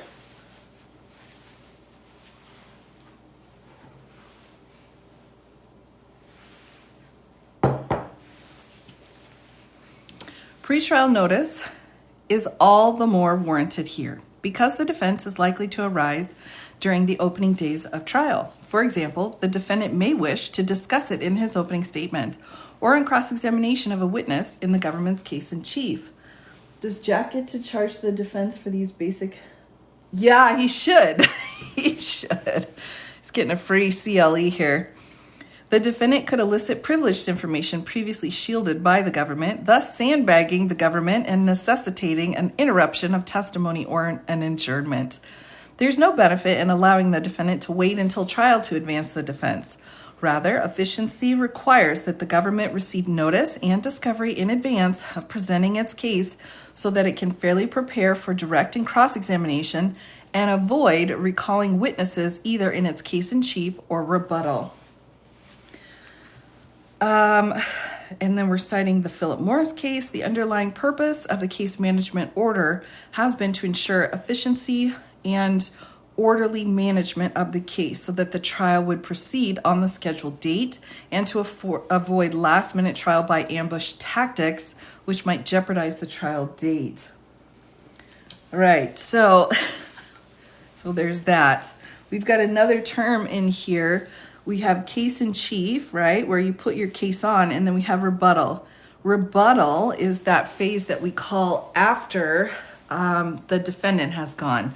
So the state puts their case in chief on, then the defendant puts their case in chief on, or there's rebuttal back and forth in between. All right, so it goes like this. We have the first presentation, then we have a cross, essentially, and then we have a recross, and then after that, when we're done with all of these, if we have problems that came up during cross, we can bring in rebuttal witnesses. All right, so if our case in chief needs it, we can bring in a rebuttal piece. So the case in chief is the full case we put on to start with, but as the trial progresses, we may need to put on rebuttal to clean things up from our case in chief after other pieces of evidence have come in. So that's the second part, if that makes sense. If that makes sense to everybody. Okay, so next, notice should be given when exhibit lists are due. Once the decision is made to require pretrial notice, the court should set the deadline most reasonable to accomplish the twin goals of fairness and efficiency. The deadline most directly your expert than mine, right? And then my other expert, and then yours, and then maybe one more. Related to the advice of counsel defense is December 18th of 2023. The date on which the parties shall exchange lists of exhibits they intend to use in their cases in chief. By that date, the defendant already is required to provide functional notice by way of the exhibits he intends to offer into evidence. The court should formalize the defendant's requirement to produce discovery by requiring notice at that point. How many rebuttals can you have? It will depend on your jurisdiction. Primarily, it will depend on your judge's patience. However many are allowed for both sides. So if you're in a district or a jurisdiction where you don't really have a lot of trials going on, your judge might be understanding and is like, fine, keep going. But if your judge is, like for example, in Georgia, no, this judge isn't going to let you go back and forth on rebuttals 100 times. He's got stuff to do. So it's like you get one, maybe two rebuttals, but after that, you're done. You got to move on. But meanwhile, in other jurisdictions, you can just keep going back and forth until the judge is like, you know what, it's time to adjourn for the day. Sometimes that's how it goes. All right, the defendant's intention to pursue an advice of counsel defense has direct bearing on the exhibits he will seek to introduce at trial. Presumably, he would try to rely on, for example, the very detailed memorandum from a constitutional expert his counsel described in an interview, and therefore would need to identify that document on his exhibits list. Apparently, they haven't turned that over yet to the government. The government's a little salty about it, I think is what that line means. Oh, my goodness. He also would need to identify as an exhibit any document showing that he made full disclosure of all material facts to his attorney before receiving the advice at issue, and that he relied in good faith on counsel's advice that his course of conduct was legal. This could come in the forms of emails, text messages, attorney's notes, communications, or other documents, any of which could result in subject matter waiver over any other privileged materials. Requiring the defendant to give formal notice at the time he designates exhibits on December 18th is a natural complement to the pretrial order. In limine motions, including ones seeking to admit or exclude certain evidence, are due by December 27th. Objections to exhibits are due January 3rd, and January 15th is the date by which the parties must jointly submit a short narrative description of the case to be read to the jury.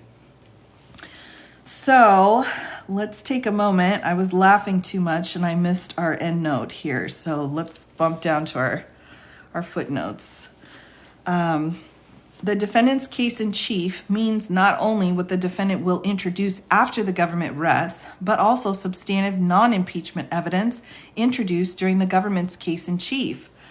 Citing the Crowder case, finding that the phrase case in chief under Rule 16b(1)(a) refers to any substantive evidence the defendant affirmatively intends to introduce to prove his theory of the case or defenses, as opposed to for the purpose of impeachment only, regardless of when the jury. Sorry, everybody, pause. Moment. Oh my gosh. Okay, we're back. My brain paused because I was thinking to myself, who has to explain what a case in chief is to a defendant in a federal case at this level? I get it. Everyone here, unless you're an attorney, you don't know what a case in chief is, but he's putting it right here into his motion. Oh my gosh, I'm loving it. Yeah, all right. Sorry. Okay, professional. All right. Here we go. The defendant affirmatively intends to introduce to prove his theory of the case or defenses, as opposed to for the purpose of impeachment only, regardless of when during the trial such evidence will be offered, collecting cases and stating that nearly every court to consider the issue was concluded the same. All right, so we hit our footnote, so let's move on to the next page. Now, the last thing that we spoke about were motions in limine due December 27th, objections to exhibits January 3rd. January 15th is when there's a short narrative description of the case to be read to prospective jurors, proposed voir dire questions, and jury instructions. So here we go, back on. The parties will not be able to submit an effective joint proposal without advance notice of the defendant's intent to rely on the advice of counsel defense. For example, the asserted defense may inform what questions the parties in the court want to ask the venere during voir dire, and the court will benefit from the parties putting forth an agreed or disputed jury instruction regarding the advice of counsel. The Red Book does not contain a generic iteration of the instructions, so necessarily the court will have to decide on the most appropriate language based on current law and the facts introduced at trial. Yes. So, and then they're citing here, to the extent that the parties seek to use pattern jury instructions from the current version of the DC Red Book, it is sufficient simply to list the numbers of those instructions. Do you all know what the Red Book is? Yeah, okay, hold on, pause one moment.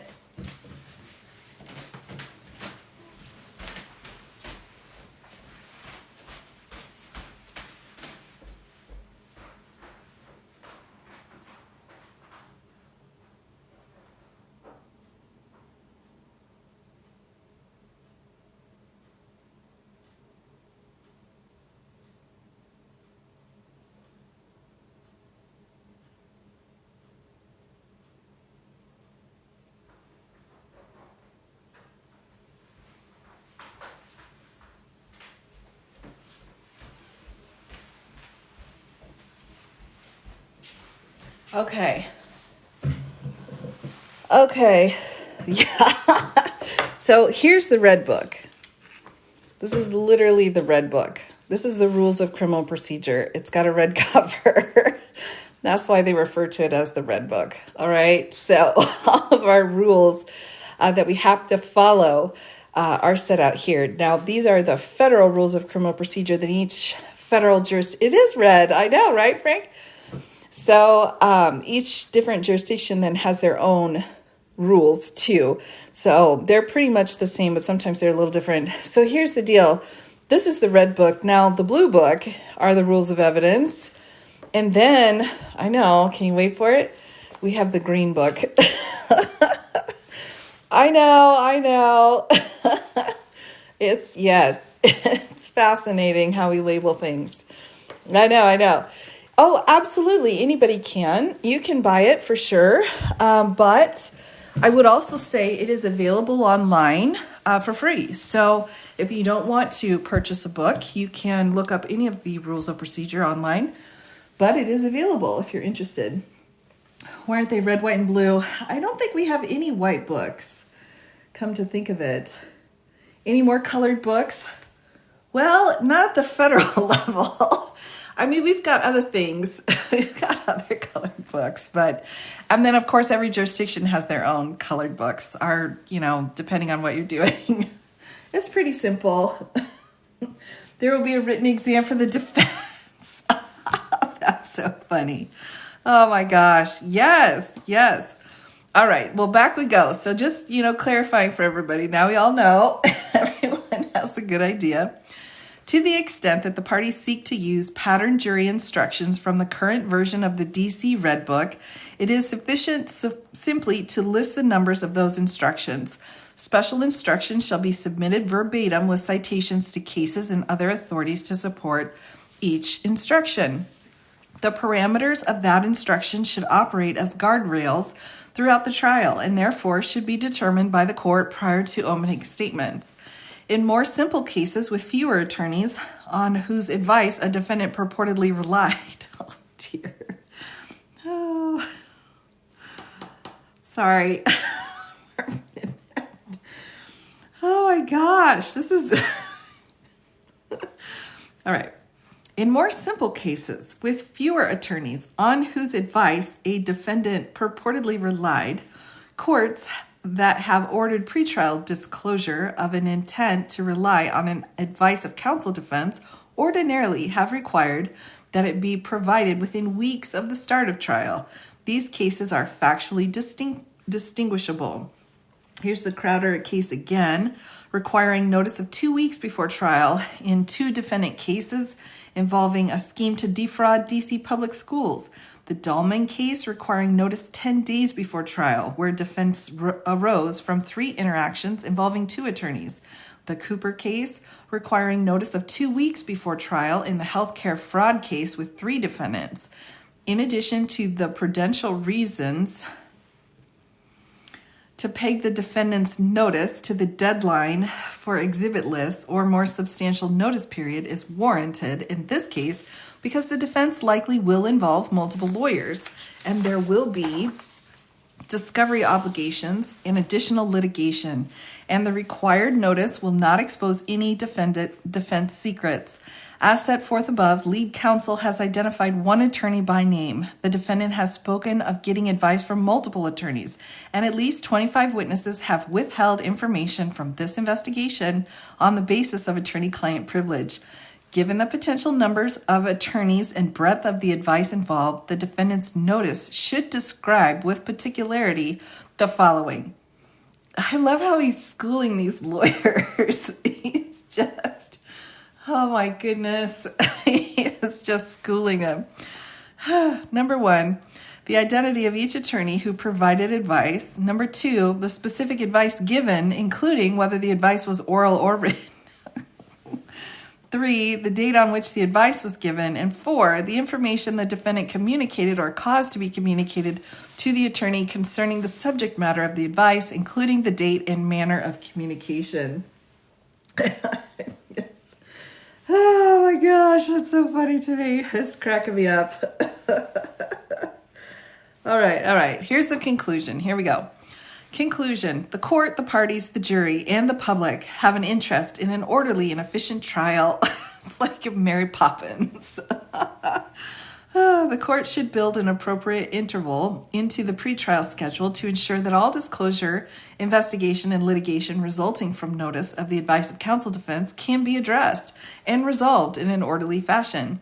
For that reason, the court should enter an order requiring the defendant to provide notice of his intent to rely on such a defense by December 18th of 2023. A proposed order is attached. All right, and so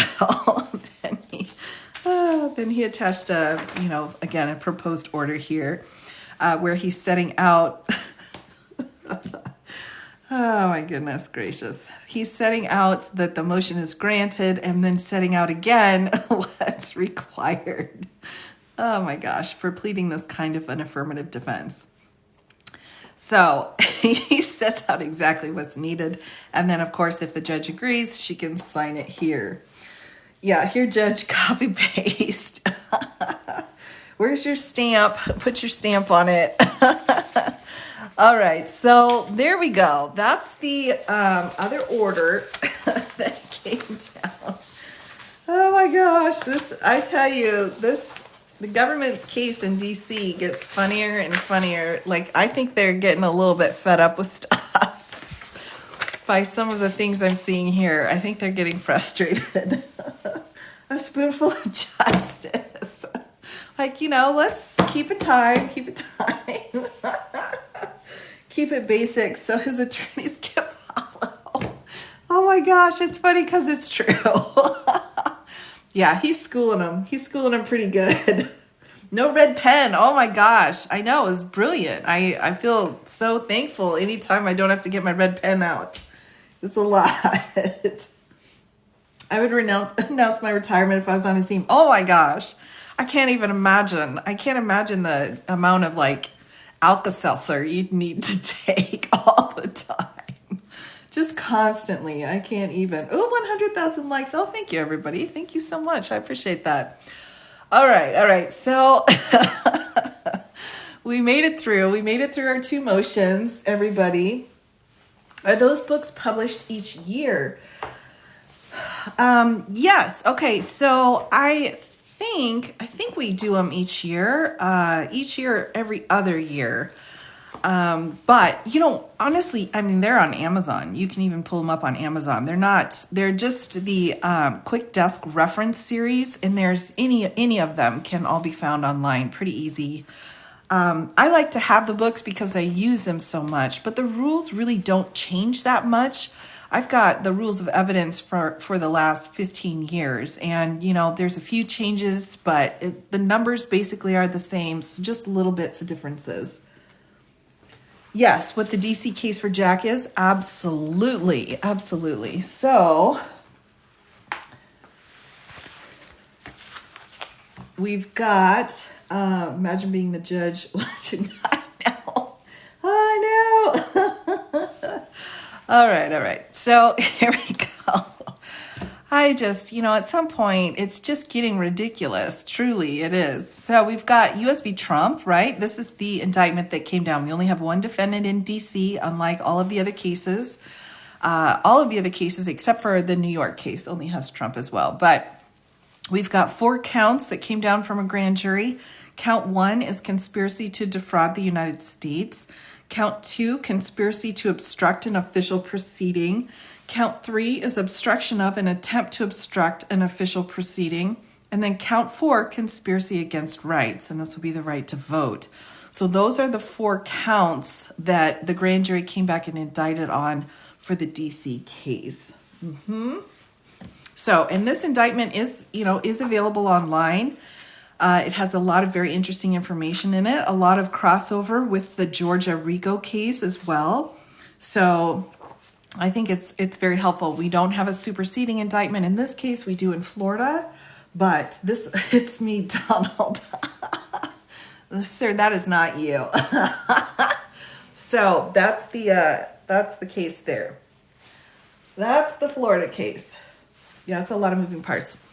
Okay, so I've still got a little bit of time. I think I've still got a little bit of voice left too, everybody. So we can, Donald just left the building. Fair enough. Yes, well, it was good to see you, Ava. I appreciate it. So one thing I do want to do is that I've got time to do still, is to just show you a couple of charts here for the New York case. Now, I had wanted to, and I had set that we would go through kind of this unusual situation that I found, but I'm not sure I'm going to have enough voice to actually do that. So I may need to continue that to tomorrow. So I'll just give you kind of this overview, and then I'll probably need to wrap it up for tonight, everybody. You'll have to forgive me. Hydrate. Yes. Charts. No. Oh my goodness.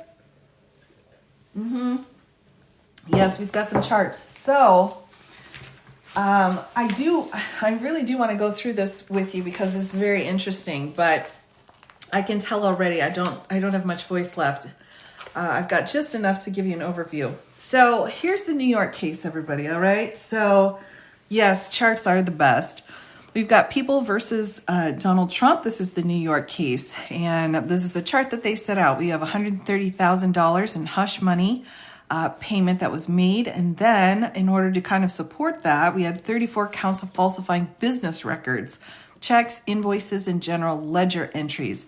This is very similar in that we've got fraudulent information being put on financial records, which is similar to the civil case going on in New York. By the way, for the civil case in New York, keep in mind, criminal charges have actually gone through on most of that. We had his Wesselberg, who has already done time for that, and multiple other people. So just keep in mind when it comes to those straight up criminal charges, a lot of them from that civil case have already been taken care of.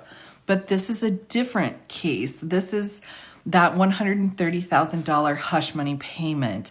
So 34 separate counts. We have an intent to commit or conceal another crime, including state and federal election laws, right? So we didn't properly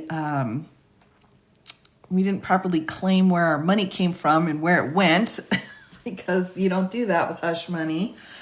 And then we have falsifying business records in the first degree, which is a Class E felony, I believe, in New York. So this is just a broad overview of the criminal case going on in New York.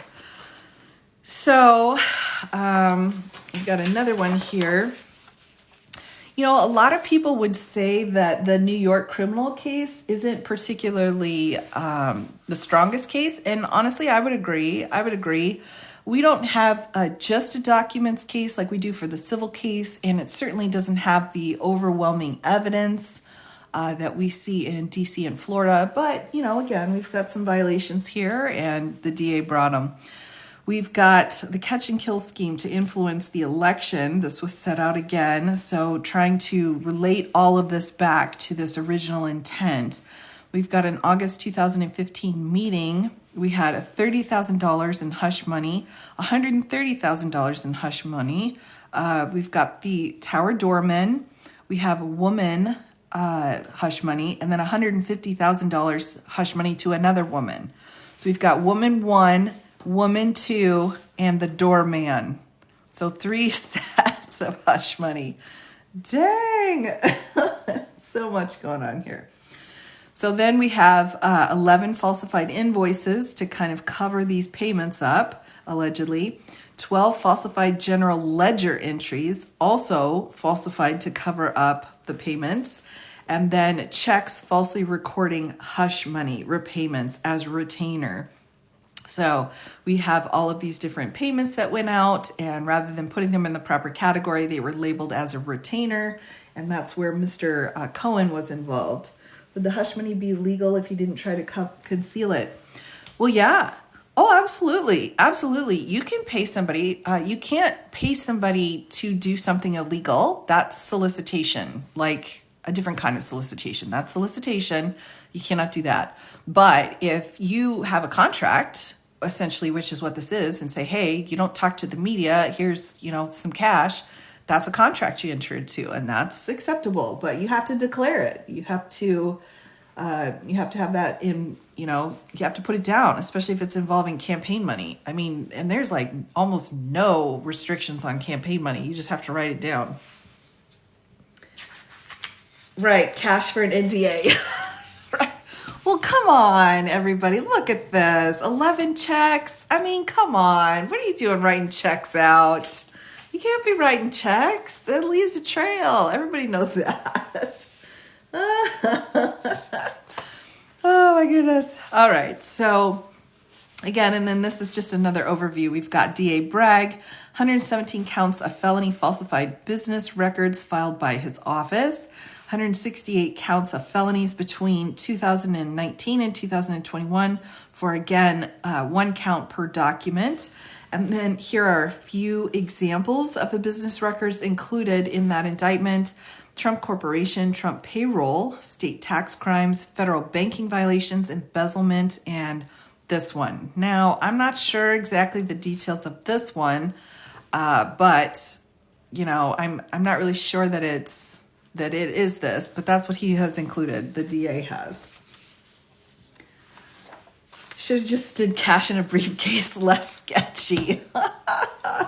Oh my gosh, that's where we're at. We're at cash in a briefcase, people. That's where we have made it to. That's where we've made it to. That's where we're at.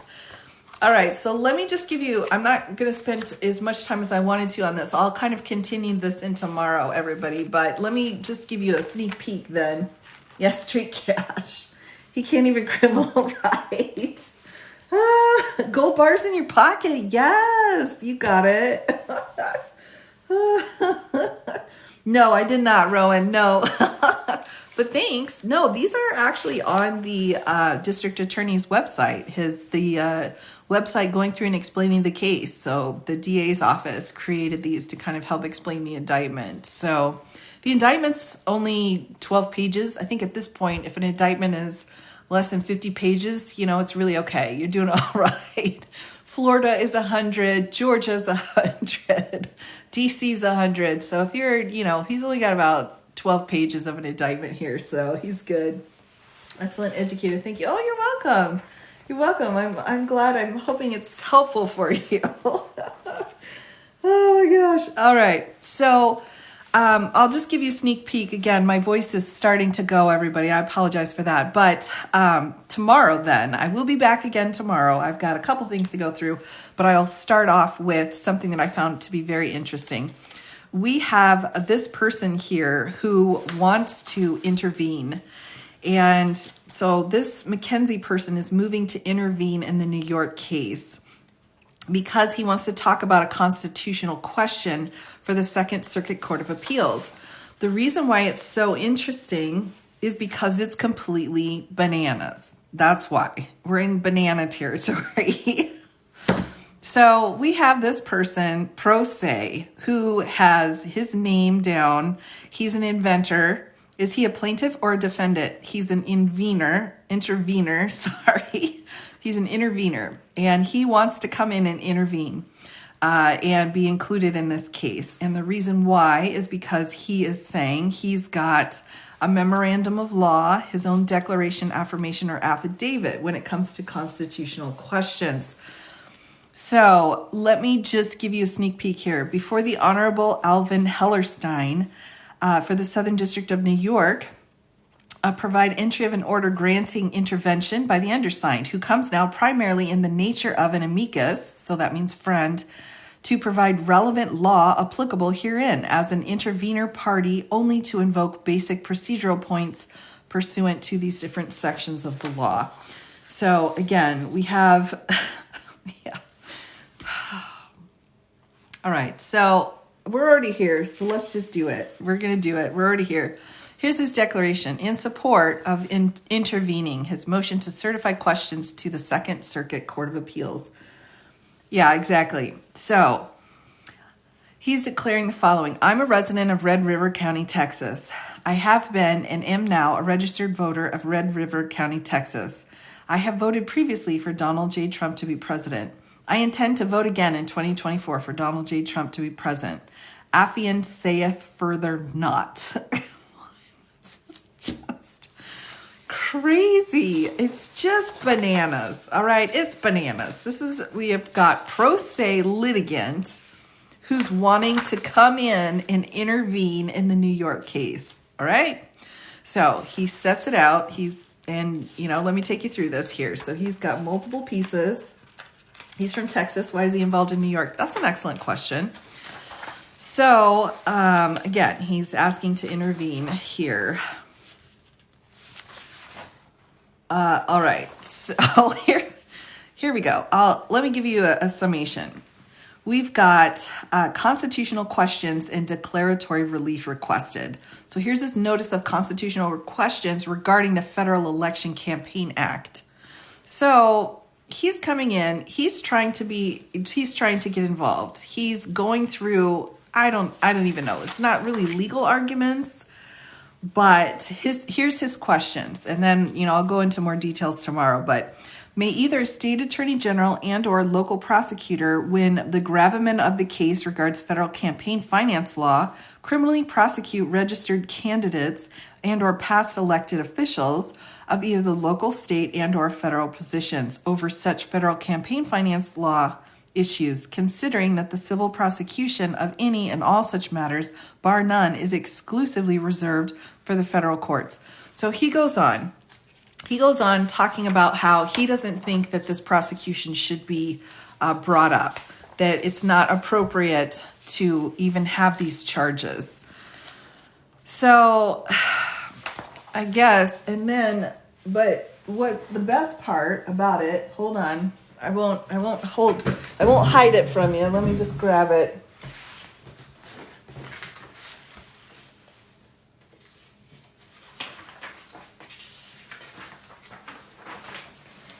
Hopefully I won't hide it. Where did it go? Did I hide it from myself? I hid it from myself. Oh my goodness gracious. All right, hold on here. Get my giant table organized here.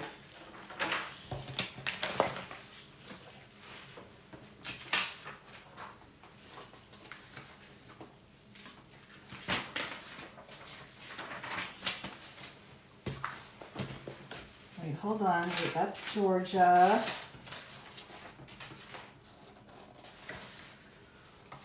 Oh, that's New York. Let's see, Florida. I lost it. Sorry. Hold on.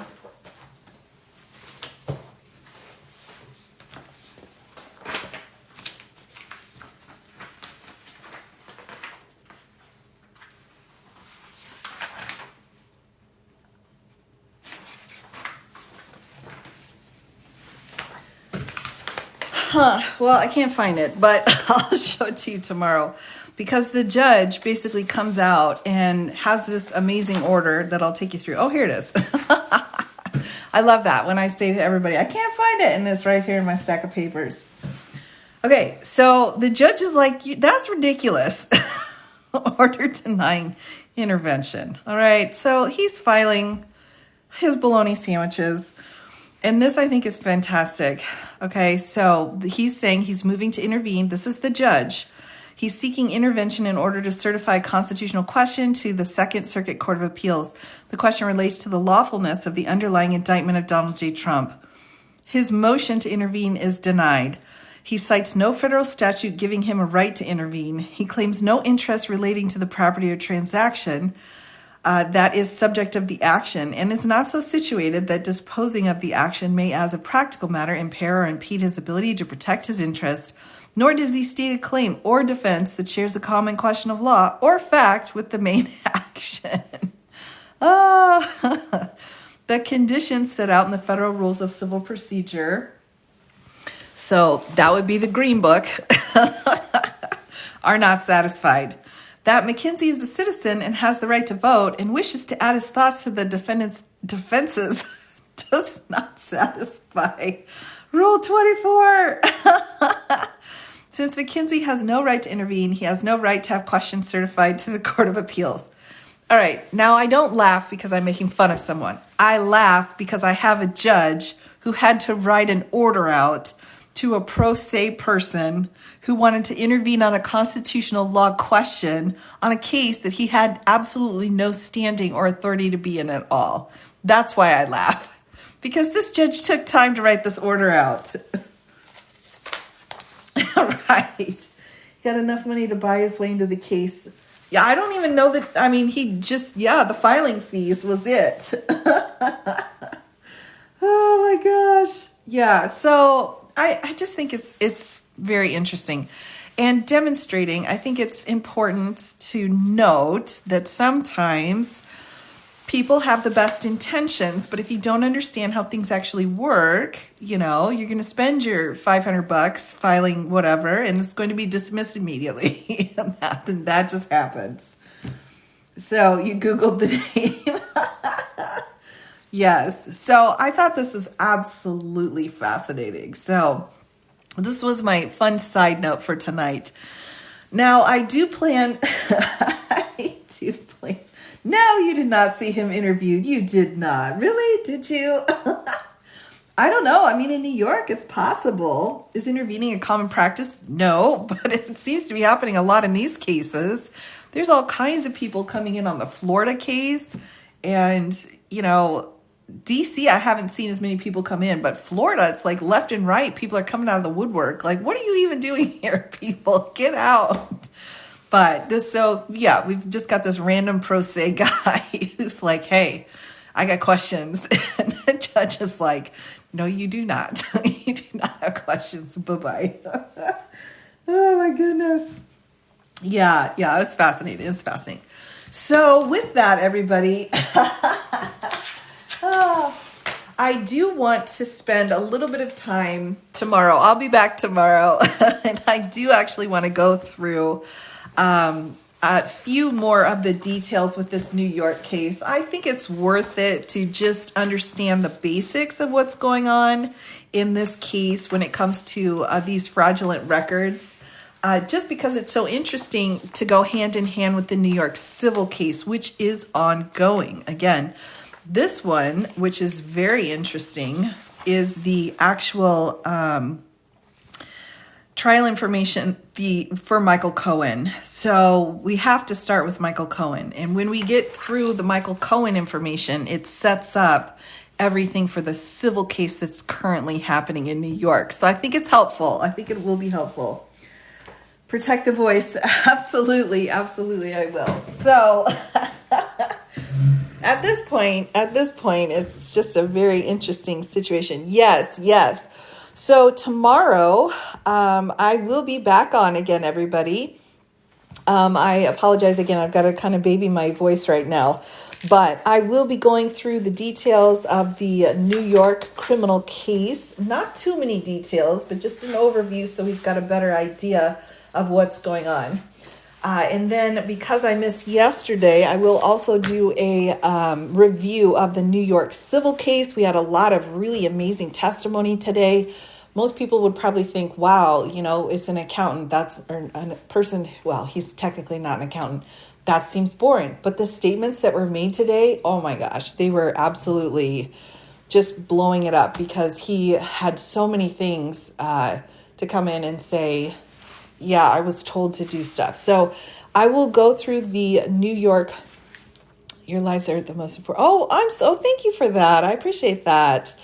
Voice teacher, ibuprofen helps the swelling. Oh my gosh, thank you so much. I appreciate that. I will, absolutely. Yeah, protect your voice, people. Don't get a vocal injury. Bad things happen if that happens. But so I will go through the New York civil case review tomorrow, and then we'll go into Michael Cohen and the criminal New York case as well. So lots of fun stuff for tomorrow. Pineapple juice, really, I'll give that a try for sure. So, and we'll keep you posted on everything else that's going on, and I will do a special presentation here on the Georgia hearing. We also have rulings on the Demers in Georgia that should be coming out any time now. So we will have that as well. Lots of requests for Santos. So look at this right here. You got it. My number one sticky note. 6 o'clock Central Time is the time that really works best for my schedule. So I will be back at 6 o'clock Central to hit all of these things. And I might just start with Santos as well, because it looks like, the boob shrimp's in the other room. Oh, I'm sorry. I brought him out last time, but this time I tossed him to the side. I know he's being neglected, but I'll bring him tomorrow for sure. Yes, hot brandy and honey. Oh, that sounds nice. Yes, we'll rest my voice. So, I just, for some reason, have to just be a little extra careful. 156 in the UK. Oh my goodness gracious. Well, have a wonderful night, everybody. As always, thank you for joining me. It's always a pleasure to talk with all of you. Very interesting. Great questions. So thank you, everyone, for joining me tonight. I will be back again tomorrow, 6 o'clock Central Time, and we will go through some more things. So I will have another Tube of You video coming up as quick as I can. Hopefully I'll be able to get it posted tonight. I'm only about 2 behind. So thanks again for coming, everybody. Have an amazing night, and I will see you tomorrow. Yes, same to you, Suze. Yes, new nail color tonight. This is my nail colors when I'm playing my guitar, so I have short nails. But yes, have a wonderful night, everybody. Thank you for joining me. I really appreciate it. Yes, and the moderators, of course, very thankful. So yes, of course, have a great night, everybody, and I appreciate your time. Oh, I don't know if you want to hear me play guitar. We'll see. Well, have a fantastic night, and I'll be back again tomorrow, everybody.